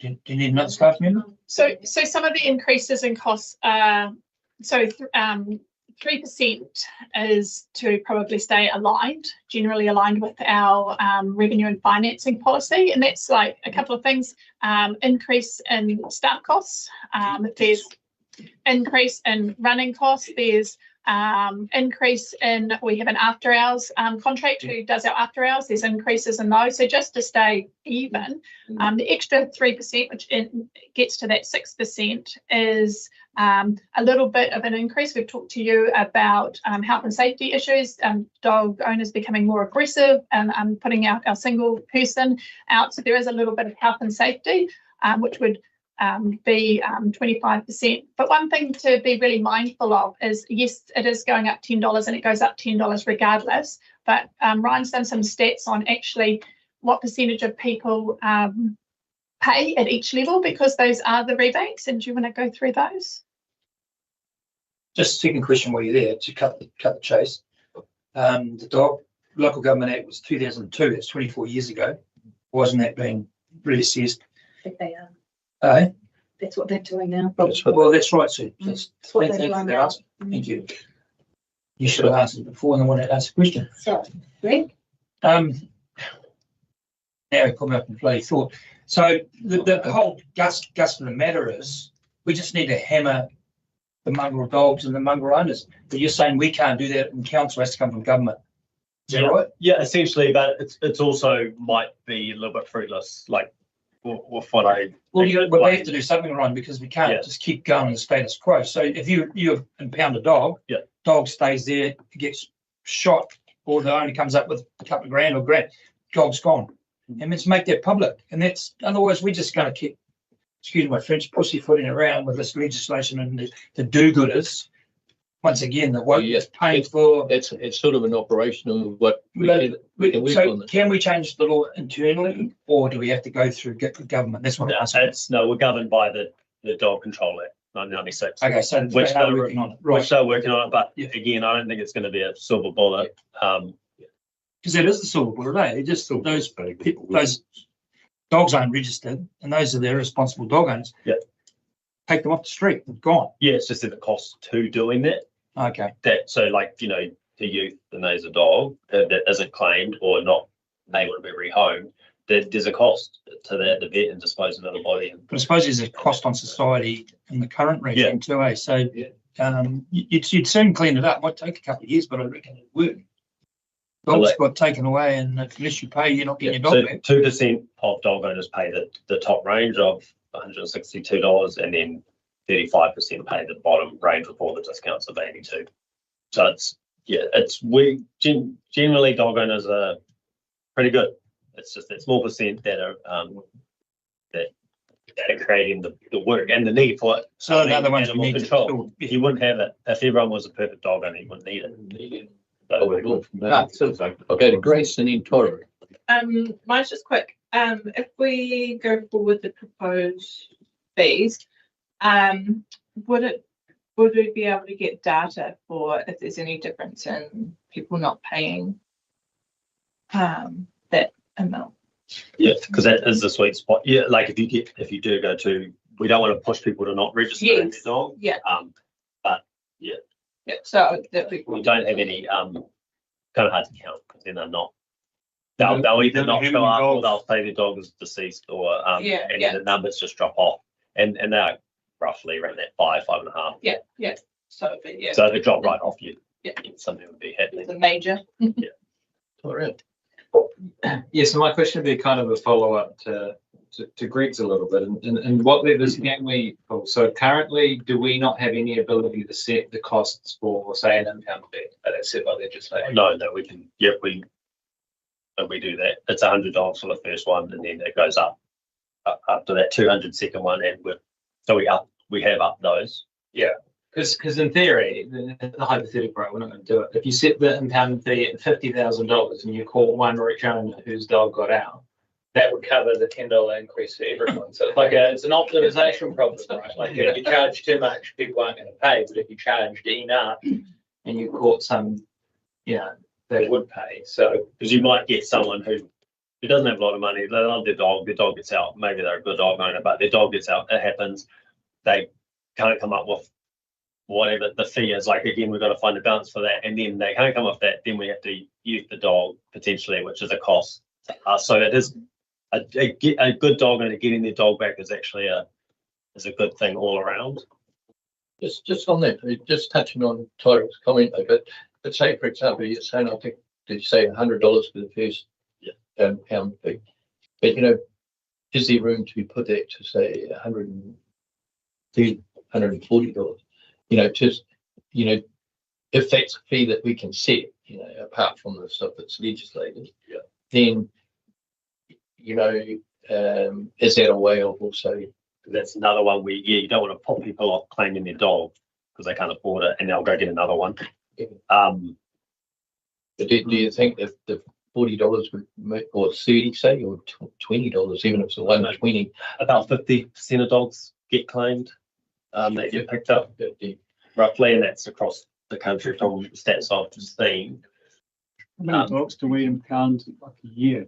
That's a good question. I don't have them in front of me, but I can look into that. Sorry. Well, yeah, because I feel like there is a bit of work that can be kind of looked into for that. So say if you double the impound fee, but you might only decrease the number of people who are leaving their dogs. Like there might be a negligible amount of people leaving dogs that we have to destroy if you double the fees and you've got revenue on that. But like those settings can be tweaked. But the other question is, and this is more of a general council question, is this something that we could set a bylaw around? Like, can we override the legislation with our own fees or charges, or we're locked in?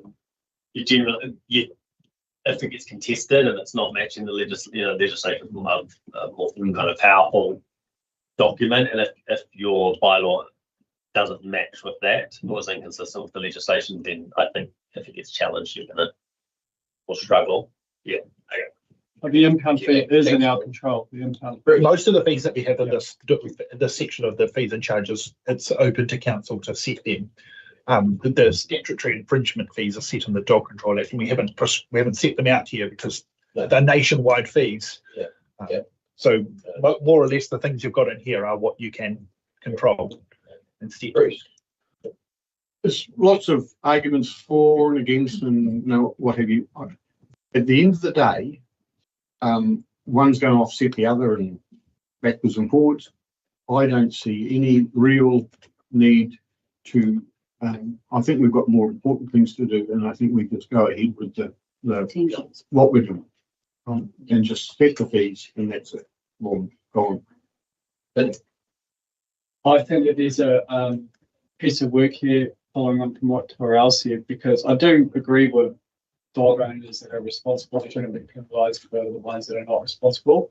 And I do think that animal control is a societal benefit rather than something that should be. So I'd like to see us look at that split, that 80-20. I don't know if that's the right balance. And I'd like to see this piece of work on how many dogs are we impounding, and could we raise this additional required revenue from those fees rather than putting up the registration fees. I'd just like to see that piece of work. But also we've heard a lot about actual issues with wandering dogs, but obviously not all getting reported. And I think there's probably an education piece there around reporting this and making it easy. And there's obviously an issue there. I'd like to know what our plan is to resolve it. And then I'd like to know whether we're going to be able to afford that plan. with what we're talking about here as well. Yeah, okay, yeah. James, thank you. Yeah. So I agree with Bruce. I guess my first question is, this is one of the fees that we're actually approving now. Does anyone have any objections to anything else, or the only sticking point is the dog fees? Yeah, I think it's the most one that's come up most often. But that I was just going to say, the purpose for today though is setting the fees and charges. The operational side on how we can maybe get more revenue or stream it or cut by a different thing, like i.e. the impound fees can definitely come back for another conversation. Yeah. So but they're all linked though, aren't they? Like, so we can't approve it now if there's still work to do to understand whether it's the right thing that we're doing right now. So am I wrong saying that? Yes. So I finish my thing, or so the one thing that we do have to set today is the dog fee. Everything, all the other ones, there looks at my understanding of reading this is that we could actually get more information and reset those later. The only thing we do have to set today is the dog fee. But my reading of the room is that actually we're all fine with everything else anyway, so that's great. So there's always that balancing act, right? Like, it's between what's the public good versus what is assigned with the dog owners. That's set in the revenue and financing policy, which puts it at 80-20. Whether we want to update that moving forward and whether that's appropriate for the long-term plan, it sounds like we've definitely got that on the agenda to be worked through over the next year. So if we have the same discussion in a year's time, we're comfortable that we've got the balance right. Regardless, the cost of this is going up. So that extra $10 is either going on dog owners or it's going on the general rates. The option of these other infringement type things is not there. And the degree with which it's paid is obsolete anyway. The one thing I would say with all of these things though is small regular increases is much more effective than big jumps. And so sure, in a year's time, when we're all quite comfortable with this breakdown between 80-20 or something different, there may not be so much of an increase, but for right now, I personally am comfortable with the 10%, the $10 increase.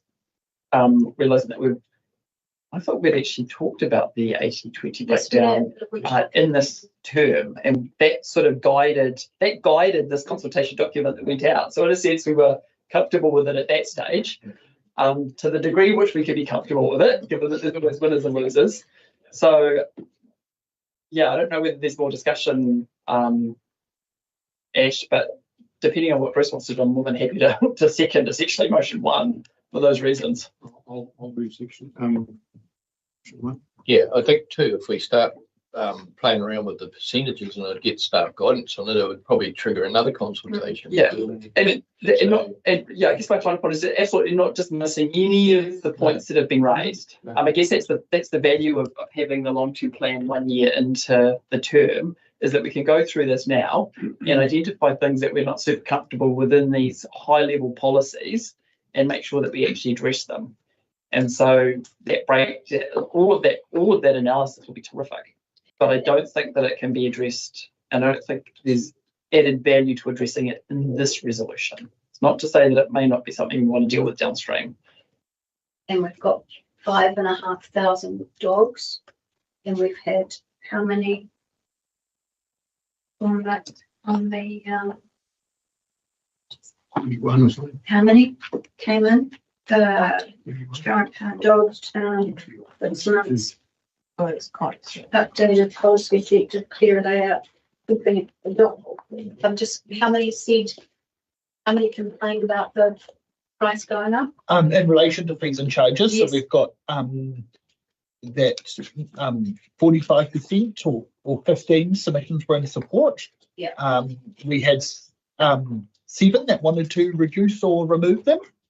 Of varying, types. So, yeah. We had 33 submissions. And so that's 5,000 dogs. Oh, no. Well, it's not even the dogs, isn't it? All fees. Everything. Trees and all of that. So 45 I think sometimes I think sometimes we have to keep things in perspective and not take the people that don't say anything as being ignoring it. They just, it's going up. And I think, I go to the supermarket, same thing. Oh God, it's gone up. So, unfortunately. So just before you move on, there were another couple of points that were raised. So Vincent, you raised about FC 18, just around small business owner fees. You said you wanted to come back to that and talk about that one. There was a question about LIMS, and we have got Sheree in the room. We can talk about that one. And just to confirm the swimmer fees too. So it is $5 per child with one adult swimming free between certain times. So that's Monday to Friday between 9 to 3, in Matamata, and in Taraha between 10 and 3. So you can actually swim for that. So hopefully that resolves that one. So if you can just explain the process around the emergency limit, because I think it brings it down to 5 days. Is that correct? Or yes. So under legislation, councils are required to produce a limit report in 10 working days. Yep. And so we have an extra service that we had, which was the urgent fee of 3 working days. Yep. And from various, so when a limb comes in, it gets dispersed out to all the teams. So everybody in the organisation that has a partner limb report feeds back and produces that report. And over the last few years, with the legislation changes and requirements on council, it's just got bigger and bigger. The type of information that we've got to put in that is a lot, and now includes jump in here, but also information from WRC. Obviously, with our Waikato waters, that's going to again change how we get that information, and feedback from our teams is around the pressure and trying to spit out a limb report in 3 working days. We don't have everything digitised either. So that always, sometimes you have a win with a report, and other times it's, you're really pushing it to try and make that through. So that's where we've sort of said, hey, we still want to provide an urgent service for our customers, and we feel that 5 working days is a better reflection in our team. We still want to, give them a good service, and this is how we can do it. Joe, want to add anything? I'm guessing, Dave, from that it's up to 5 days, is it? So if one does go, it's a relatively easy one, and it gets provided back in 3 days, it's fine, eh? Yeah, absolutely. Yeah, if we don't sit on them. No. As soon as and depending on the market, if there's a lot of houses selling, it adds a huge amount of pressure.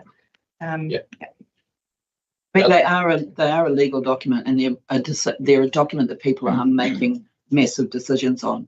If we're having to rush it and we're not applying the correct control over the quality of making sure the information is accurate, because if we get it wrong, it's an enormous risk for that person who's paying for it. And we now have to have information from a range of sources that it has just been incrementally increasing, and also the expectation now with hazard related information is that, which previously we really did not provide, we now have to. And so the accuracy around that is critical, because that impacts, if it's going to a bank, then the banks ring us up and ask us, what do you mean by this? People use them for a bunch of reasons, and they are always able to be challenged and questioned. So we need to be confident that anything we put in that document, we've got the information supporting it, because we keep a copy of everything we gathered and what we decided to put in the limb and what we didn't, and then the limb itself. So there's a lot of people involved in the production of the limb, and there, in some cases, in terms of file sizes, we've got limbs that are up to 400 or 500 meg in size. They are big documents. Okay. Thanks for that. Great. So going forward, ladies, AI, so it's not far away where you can just go 5 boundary street tower, push a button, and gives you a limb. Because if it's all the information that you're dealing with, who's documenting each time you dig something up, should be going into a system where I suppose it's going to come. So you just be able to go sit at home and you go bang on limb on 5 boundary street, which by the way is my house. So then it'll just come up. And with technology now, that should be there now. No, not now. So you've still got a box in that room and a box in that room, and then you got to ring that guy. But with computers, you should be able to just boom. Yes, that must be coming. The Ombudsman would then need to agree that we have to process that's totally digital. And currently, the legislation states that there must be human oversight of that. But one day, Joe, will it come? It'll come out. Oh, yeah, but we are a long way off having all of that information long way digitized. Unreal, eh? I think it'd be just Pleasure, Barnum. Yeah, thanks. An amalgamation. How many limbs do you get? How many limbs do you get? Over on my neighbours. Well, in terms of urgent limbs, we've had 85 already this year, and from 13th of May last year to this year, we've had 245. So that's just urgents. In terms of, I think we did something like 1,800 limbs, standard limbs last year. Yeah. What's the cost from a normal limb to a step to an urgent one? It's 150 more, I think. So it's 320 currently. So if you made it $1,000, look, someone wants to get a job done, they'll just pay $1,000, pay $2,000 to get an urgent. Maybe that might be one way of fixing it. So currently the standard residential limb is 320, as Sheree said, and it's proposed to increase to 380. And the urgent limb is currently 470, and that's Too supposed cheap. to go to I reckon that should 530. be $1,000. You want an urgent limb? $1,000. Yeah, that's a conversation for another day. Okay, but I'm just saying it's too cheap. But- Otherwise, everyone will be asking for urgent limbs because it's only another $100. Hey, which is irrelevant. Okay, Same idea. Thanks for that. We're going to have any more there? Out of those, when we went through the sheets this Yes, the morning. 18. Did you have this one? Yes, no. That's one. Small business owners. Yeah, there's a comment here. Small business owner fees are getting excessive. So my question was, what are we talking about here exactly? Is this like what to be certified as a restaurant? Is this food safety? Sorry? Food safety, is that what we're talking about with? All right. So I can actually pick that up outside of this. I just want to understand more about that. I don't have to do that right now. Take note, get back to you on that one. Yeah, from staff, that's fine. Okay, so what we'll do is we'll just go back onto the recommendation then, and we so if we're not going to change the dog registration fees, we're Just clarification. Not changing them from what's been proposed. from what's been proposed. From what's been proposed. Then have we got someone, if we go back to the recommendation, the information be received, the council confirms all decisions and reasons as per attachment A, which was our submissions this morning. Council adopts the fees and charges 26-27 as attached with no changes arising from the consultation. Come into force 1st of July 2026. Staff be given delegation to make minor proofing and grammatical changes prior to publishing the fees and charges 26-27. Council authorises staff to insert the development contribution schedule into the fees and charges 26-27 once updated with reference to the movement in the producer price index. Council's decisions on the fees and charges 26-27 be notified to submitters and the public can be made available on council's website. I'm guessing that was moved by Bruce and seconded by Janie Stoney. Happy with that? All in favour, please say aye. Aye. Opposed? Opposed. Opposed? And what that could do? Yeah, please do. Yep. Okay. Thank you. Motion is carried. The recommendation.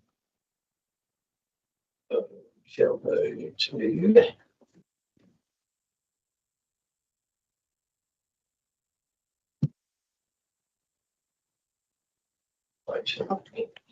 Seven point three, the local Easter Sunday trading policy. Any other discussion around that?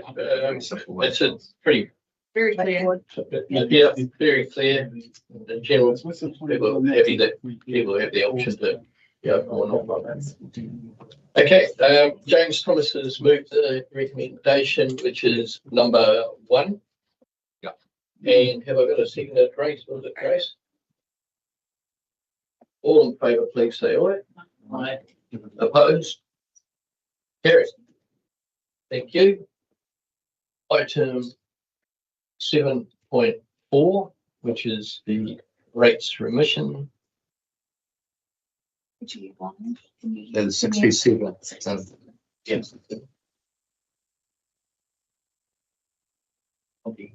So the recommendation is the information idea. be received. B, the council confirms all decisions and reasons as per attachment A.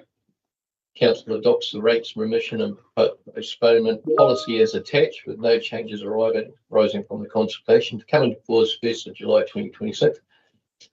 D, staff be given delegation to make minor proofing and grammatical changes prior to publishing the rates remission and postponement policy if required. And E, council's decision on the rates remission and postponement policy be notified to submit it to the public and be made available on council's website. Otherwise, or the information be received, council requests staff provide additional information and explore further options and present any and amended rates remission and postponement policies documents to the following council meeting 27th of May 26. Council notes that any significant changes may require further community consultation. Have we got some? We do have Tony here in case you have any specific questions. There was nothing much came out of it. No, there wasn't a lot that came out in the submission. We received 5 pages, one, so it was quite small. Yeah. Have I got someone that will move a recommendation soon? And you happy with number 1 by May? Yes. Okay. I have that moved by Sue. Have I got a seconder for that? James Thomas. All in favour, please say aye. Opposed? Carried. Thank you. Very well. The 7.5, the land transport bylaw deliberations and adoptions. Now, the recommendation number 1 is the information be received. Council confirms all decisions and reasons as per attachment A. Council determines that in accordance with section 155(1) of the Local Government Act 2002, a bylaw in the form of a land transport bylaw is the most appropriate way of addressing the perceived problems. D, Council determines that the land transport bylaw 2008 meets the requirements of section 155 of the Local Government Act 2002, and that it is the most appropriate form of bylaw. 2, does give rise to implications under the New Zealand Bill of Rights Act 1990, but is considered reasonable, proportionate and consistent with that act. E, Council adopts the Land Transport Bylaw 2008, amended 2026, is consulted on with minor corrections and amendments as outlined in the attachment to come into force 1st of July 2026. Staff be given delegation to make minor proofing and grammatical changes prior to publishing the Land Transport Bylaw 2008, amended 2026, if required. Council's decision on the Land Transport Bylaw 08, amended 2006, be notified to submitters and the public and be made available on Council's website. Or option 2, the information be received. Council requests staff provide additional information and or explore further options and present an amended Land Transport Bylaw 2008, documented to the council meeting on 27th of May. Council notes that any significant changes may require further community consultation. Have I got someone that is prepared to give a recommendation on that? Stu? Yes, once again, there's nothing of great contention. And so could I just make a note? So the minor amendments are attached in your report. Within the bylaw, and it is just in regards to the definition of road. So there was a submission that we received that suggested making a clarification that this also applied to unformed roads, or otherwise known as paper roads. So we've just suggested a change in that regard. And this morning you heard from Isaac from Federated Farmers, and they were just looking for some clarity around the stock crossing. So we've suggested adding an explanatory note into this bylaw to clarify that, and where you can find that further detail on those stock crossing conditions. And I think from what I heard from him this morning, that addresses their concern. He also mentioned that there's a reference in this bylaw to documents issued by council, if you look under the stock crossing section. And I think if I understood him correctly, he was just seeking a bit more clarity on that. Yeah. So if you would like us to make any further change, happy to do so. Or Yeah. Are you happy with that too? The only thing I would say, there's some, please note issues in here, you know, sort of operational issues, which some we can do fix and some we can't. But apart from that, that's got nothing to do with the. Yeah. And are you happy to move option 1 with the minor amendments for clarity for fed farmers in particular? Yeah. Yes. Okay. I've had that moved by Sue. Have we got someone that was seconded? Grace. All in favour, please say aye. Opposed? Carried. Thank you. Okay. And the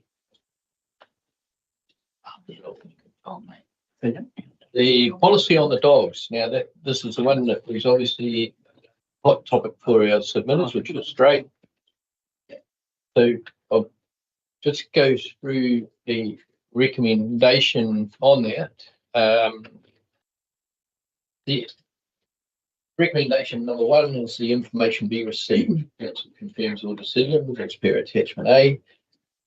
Council determines that in accordance with section 155 of the Local Government Act, a bylaw in the form of a dog control bylaw is the most appropriate way of addressing the perceived problems.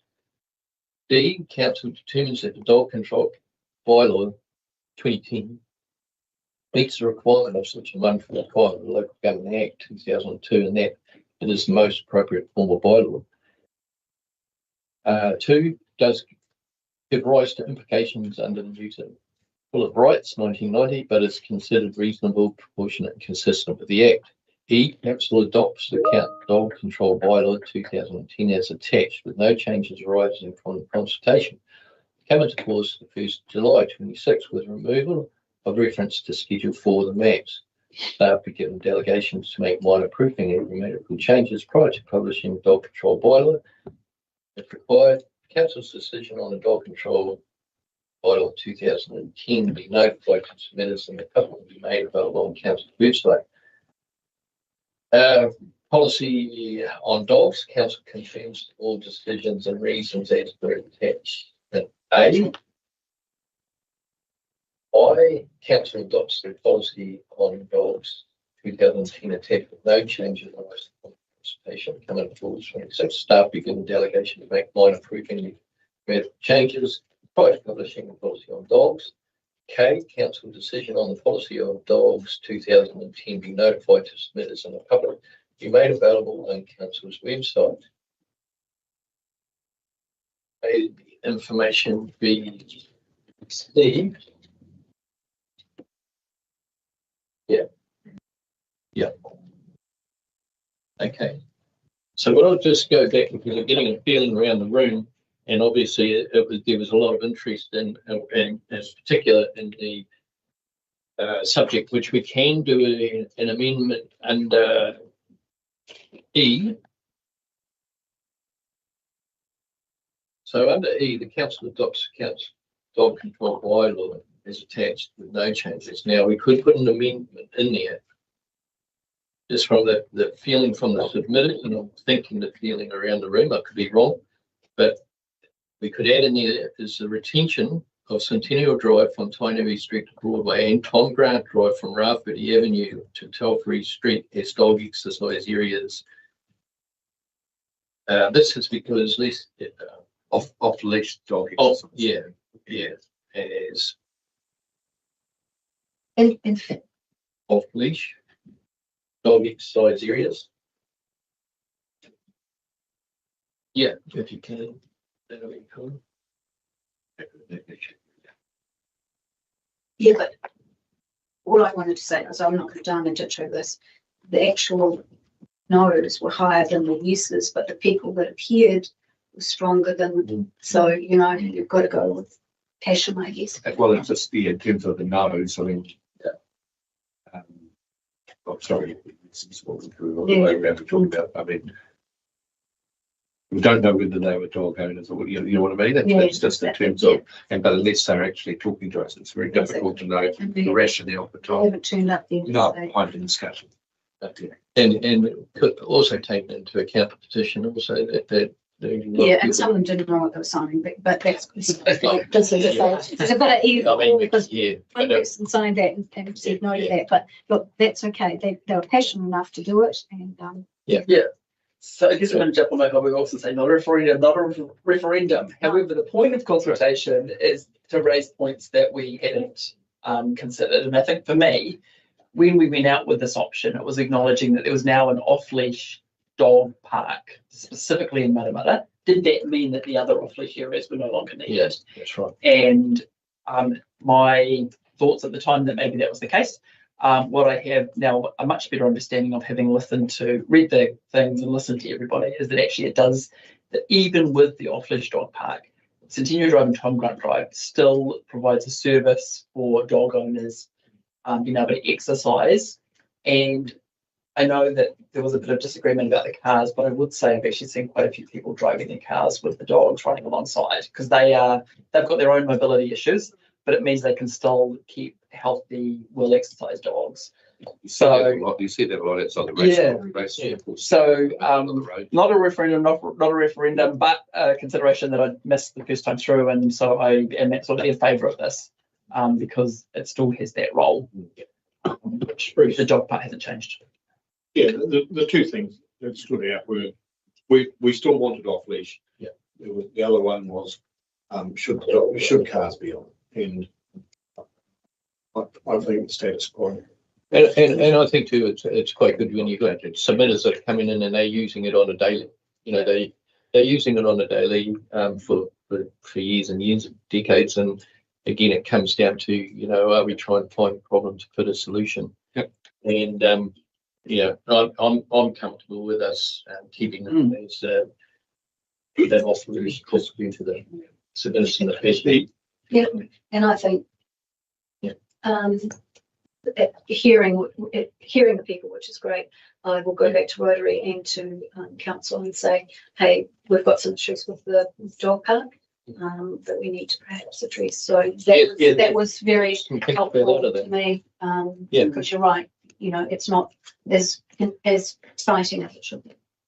Yeah, and I see it, and it was quite clear too that the Perrier Road dog park it offers different things. Yeah, it's still massive value. Definitely, but it doesn't. But we've got a drainage problem and we've got a shading problem. Well, we're talking about downstream. So the second, just more for my understanding, if we're done with that one, was about the trial. So 6-month trial for changes. So what happens at the end of the 6 months? What have we got in place for that? So this would be just a case of collecting the feedback on how it's worked. Yeah. And if you wanted to keep it or change it, it would require, if you did want to go back to how it was, then we'd need to review the bylaw again. So and do a formal update. So the default is that it continues as per what we passed today.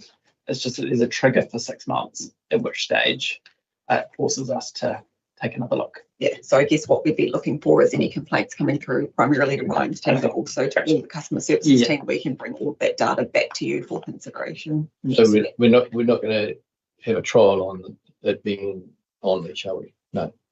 So that's what we've proposed, but there was some submitters, and you heard from them this morning saying, "Don't do a trial," and that's a change you can absolutely make, and to make it a permanent change. And we wouldn't bring back that kind of information in any formal way. It would just be the change would be made. Not yeah. So my understanding is that in terms of Centennial Drive and Tom Grant Drive, we're keeping it off leash. Yeah. But we've proposed other changes, dogs and CBDs on leash, etc., etc., etc. Oh yes, yeah. So those other changes.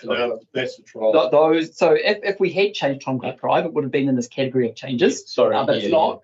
So it's these other things in that category, and in 6 months, the ones that we are actually going to change, we'll have a check in. So we were signalling, correct me if I'm wrong, just the CBDs. Yes. 6 month trial. Yes, and that was really. I guess the backstop is if it doesn't work, we get significant complaints. If it's not a trial, it's actually really hard to go back. No, I'm happy on that staying. Yeah, sorry, I was missing. Yeah, no. I understand. No. Good clarification. Yeah. happy. Just to try. wondering if it's possible, just to make sure we cover everything, if we just have a look at the summary of the changes, which is on page 139 of your agenda. And maybe we just go through and just check that you're happy with the changes, or if you want to, just make some amendments to that. 139. Yep. Okay. So you've got the changes, the current rules and the proposed changes. Is that? Okay. Yep.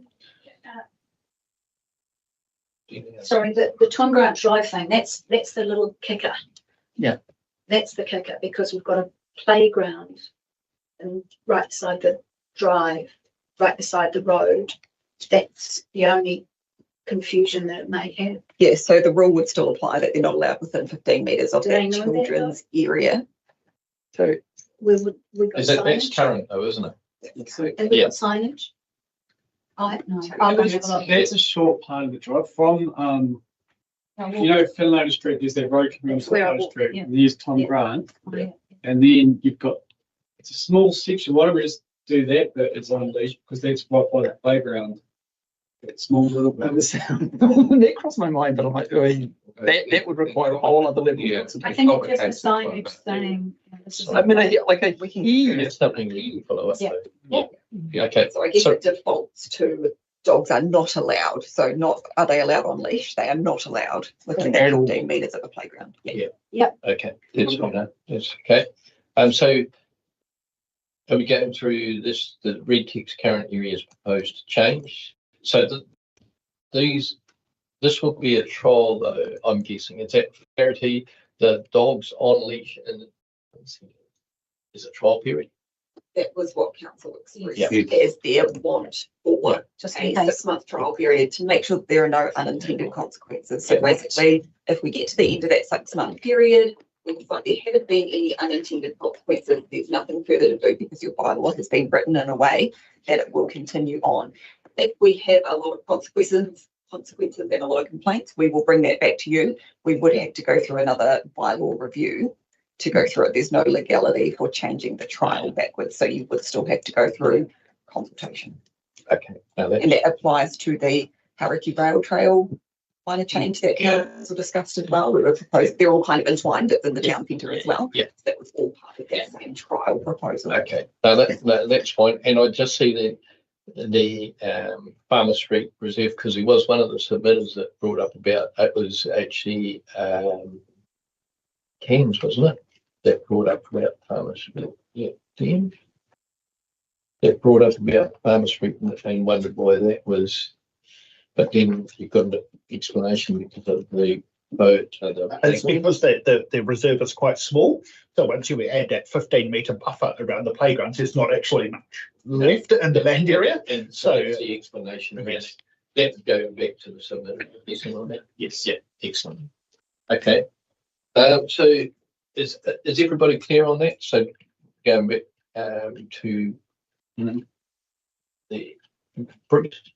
just a clarification here. These are the things that we had discussed as far as the off leash and on leash and all sorts of things. That one that I go back to on the Waiho reserve, actually was one that was brought up at a great power meeting from that Chris Gifford, and I put that to Mariah, and it was something that was brought in after we'd sort of laid it out. So there needs to be some, I just want some follow up to make sure that it's still being looked at for Chris Gifford. Yes. Except around signage and stuff like this. Yes, that's fine. Okay. James Sainsbury, would you like to have a go with a recommendation then? We've got the Tom Drive and Centennial Drive off to remain off leash. Yep, so Steve could bring it up on the screen for every elected member just to make sure you're comfortable. We have had a go at rewording that for you. That's good. So it's under EI. Indigenous Centennial Drive and Tainui Street. We just want to make that one clear that Sandra, as an off-leash dog exercise area? Because it doesn't actually say that. So I guess the definition within there in terms of the dog exercise areas, they can be off leash, but they do still need to be well and truly under control. Yeah, but I think I think off-leash needs to be in there though, but just for clarity around that. Someone else reading the article will not realise that we're basically retaining it as an off-leash. As an off-leash. Retaining it as an off-leash. Yes. That's well. That's fine. Yeah. Would your point, James, about it not being a referendum, right? Less than half of those submitting 48 would do supported this change. Would we actually have that? Yeah. Oh, you're welcome to change that. So it's just a suggestion. Because We don't have to. it's just something that I would take out. I'll acknowledge the feedback received. Yeah. Not a referendum. Yep. And not this is because, or you could have after listening to the submissions. Yeah. Yeah. After submissions. After listening to the submissions. After submission. After considering submissions. After considering submissions. Well done. Well, she's in the hot seat. Submission. Did we say when we went to consultation why that was a part of it? Yes. We did. Yes. Because they all came in and they were like, why is this a thing now? Because that people can. These people have complained. Okay. I think that's like everyone's always going Jim on the phone. Any questions on that? I've got it moved by James. So just did you still want to continue with the trial of the CBD and the Haraway Rail Trail? Yes. Or would you prefer to signal that as a no trial? No. Yeah, those ones can be as a trial. Yeah. I'm happy to second that. All in favour, please say aye. Aye. Opposed? Carried. Thank you. Awesome. And there's enough clarity for staff. Does it say 12 somewhere, Steve? I don't think there's 12 on here. No, but it's part of the. That's part of the original. Yeah. What? That's good. I think we've done it. I'm pretty sure we have done it. 2 days. See, when far away and it gets done. Oh, exactly. Hey. Yeah. So it's carried on. I'll tell him that because that's him. He'll have been listening. Okay, and on that, I think I can close the meeting. He said, have a great day. I'd just like to, acknowledge before I do close the meeting that it was great having the public input. I hope the new council has enjoyed the interaction too with people bothering to take time out of their daily lives to actually come and speak to us. And you do pick up some valuable information from people. So I'd just like to acknowledge everybody that came and also submitted online. Yeah. And on that, I will now close the meeting and thank you very much, everybody. And I hope you enjoyed the first of probably many hearings.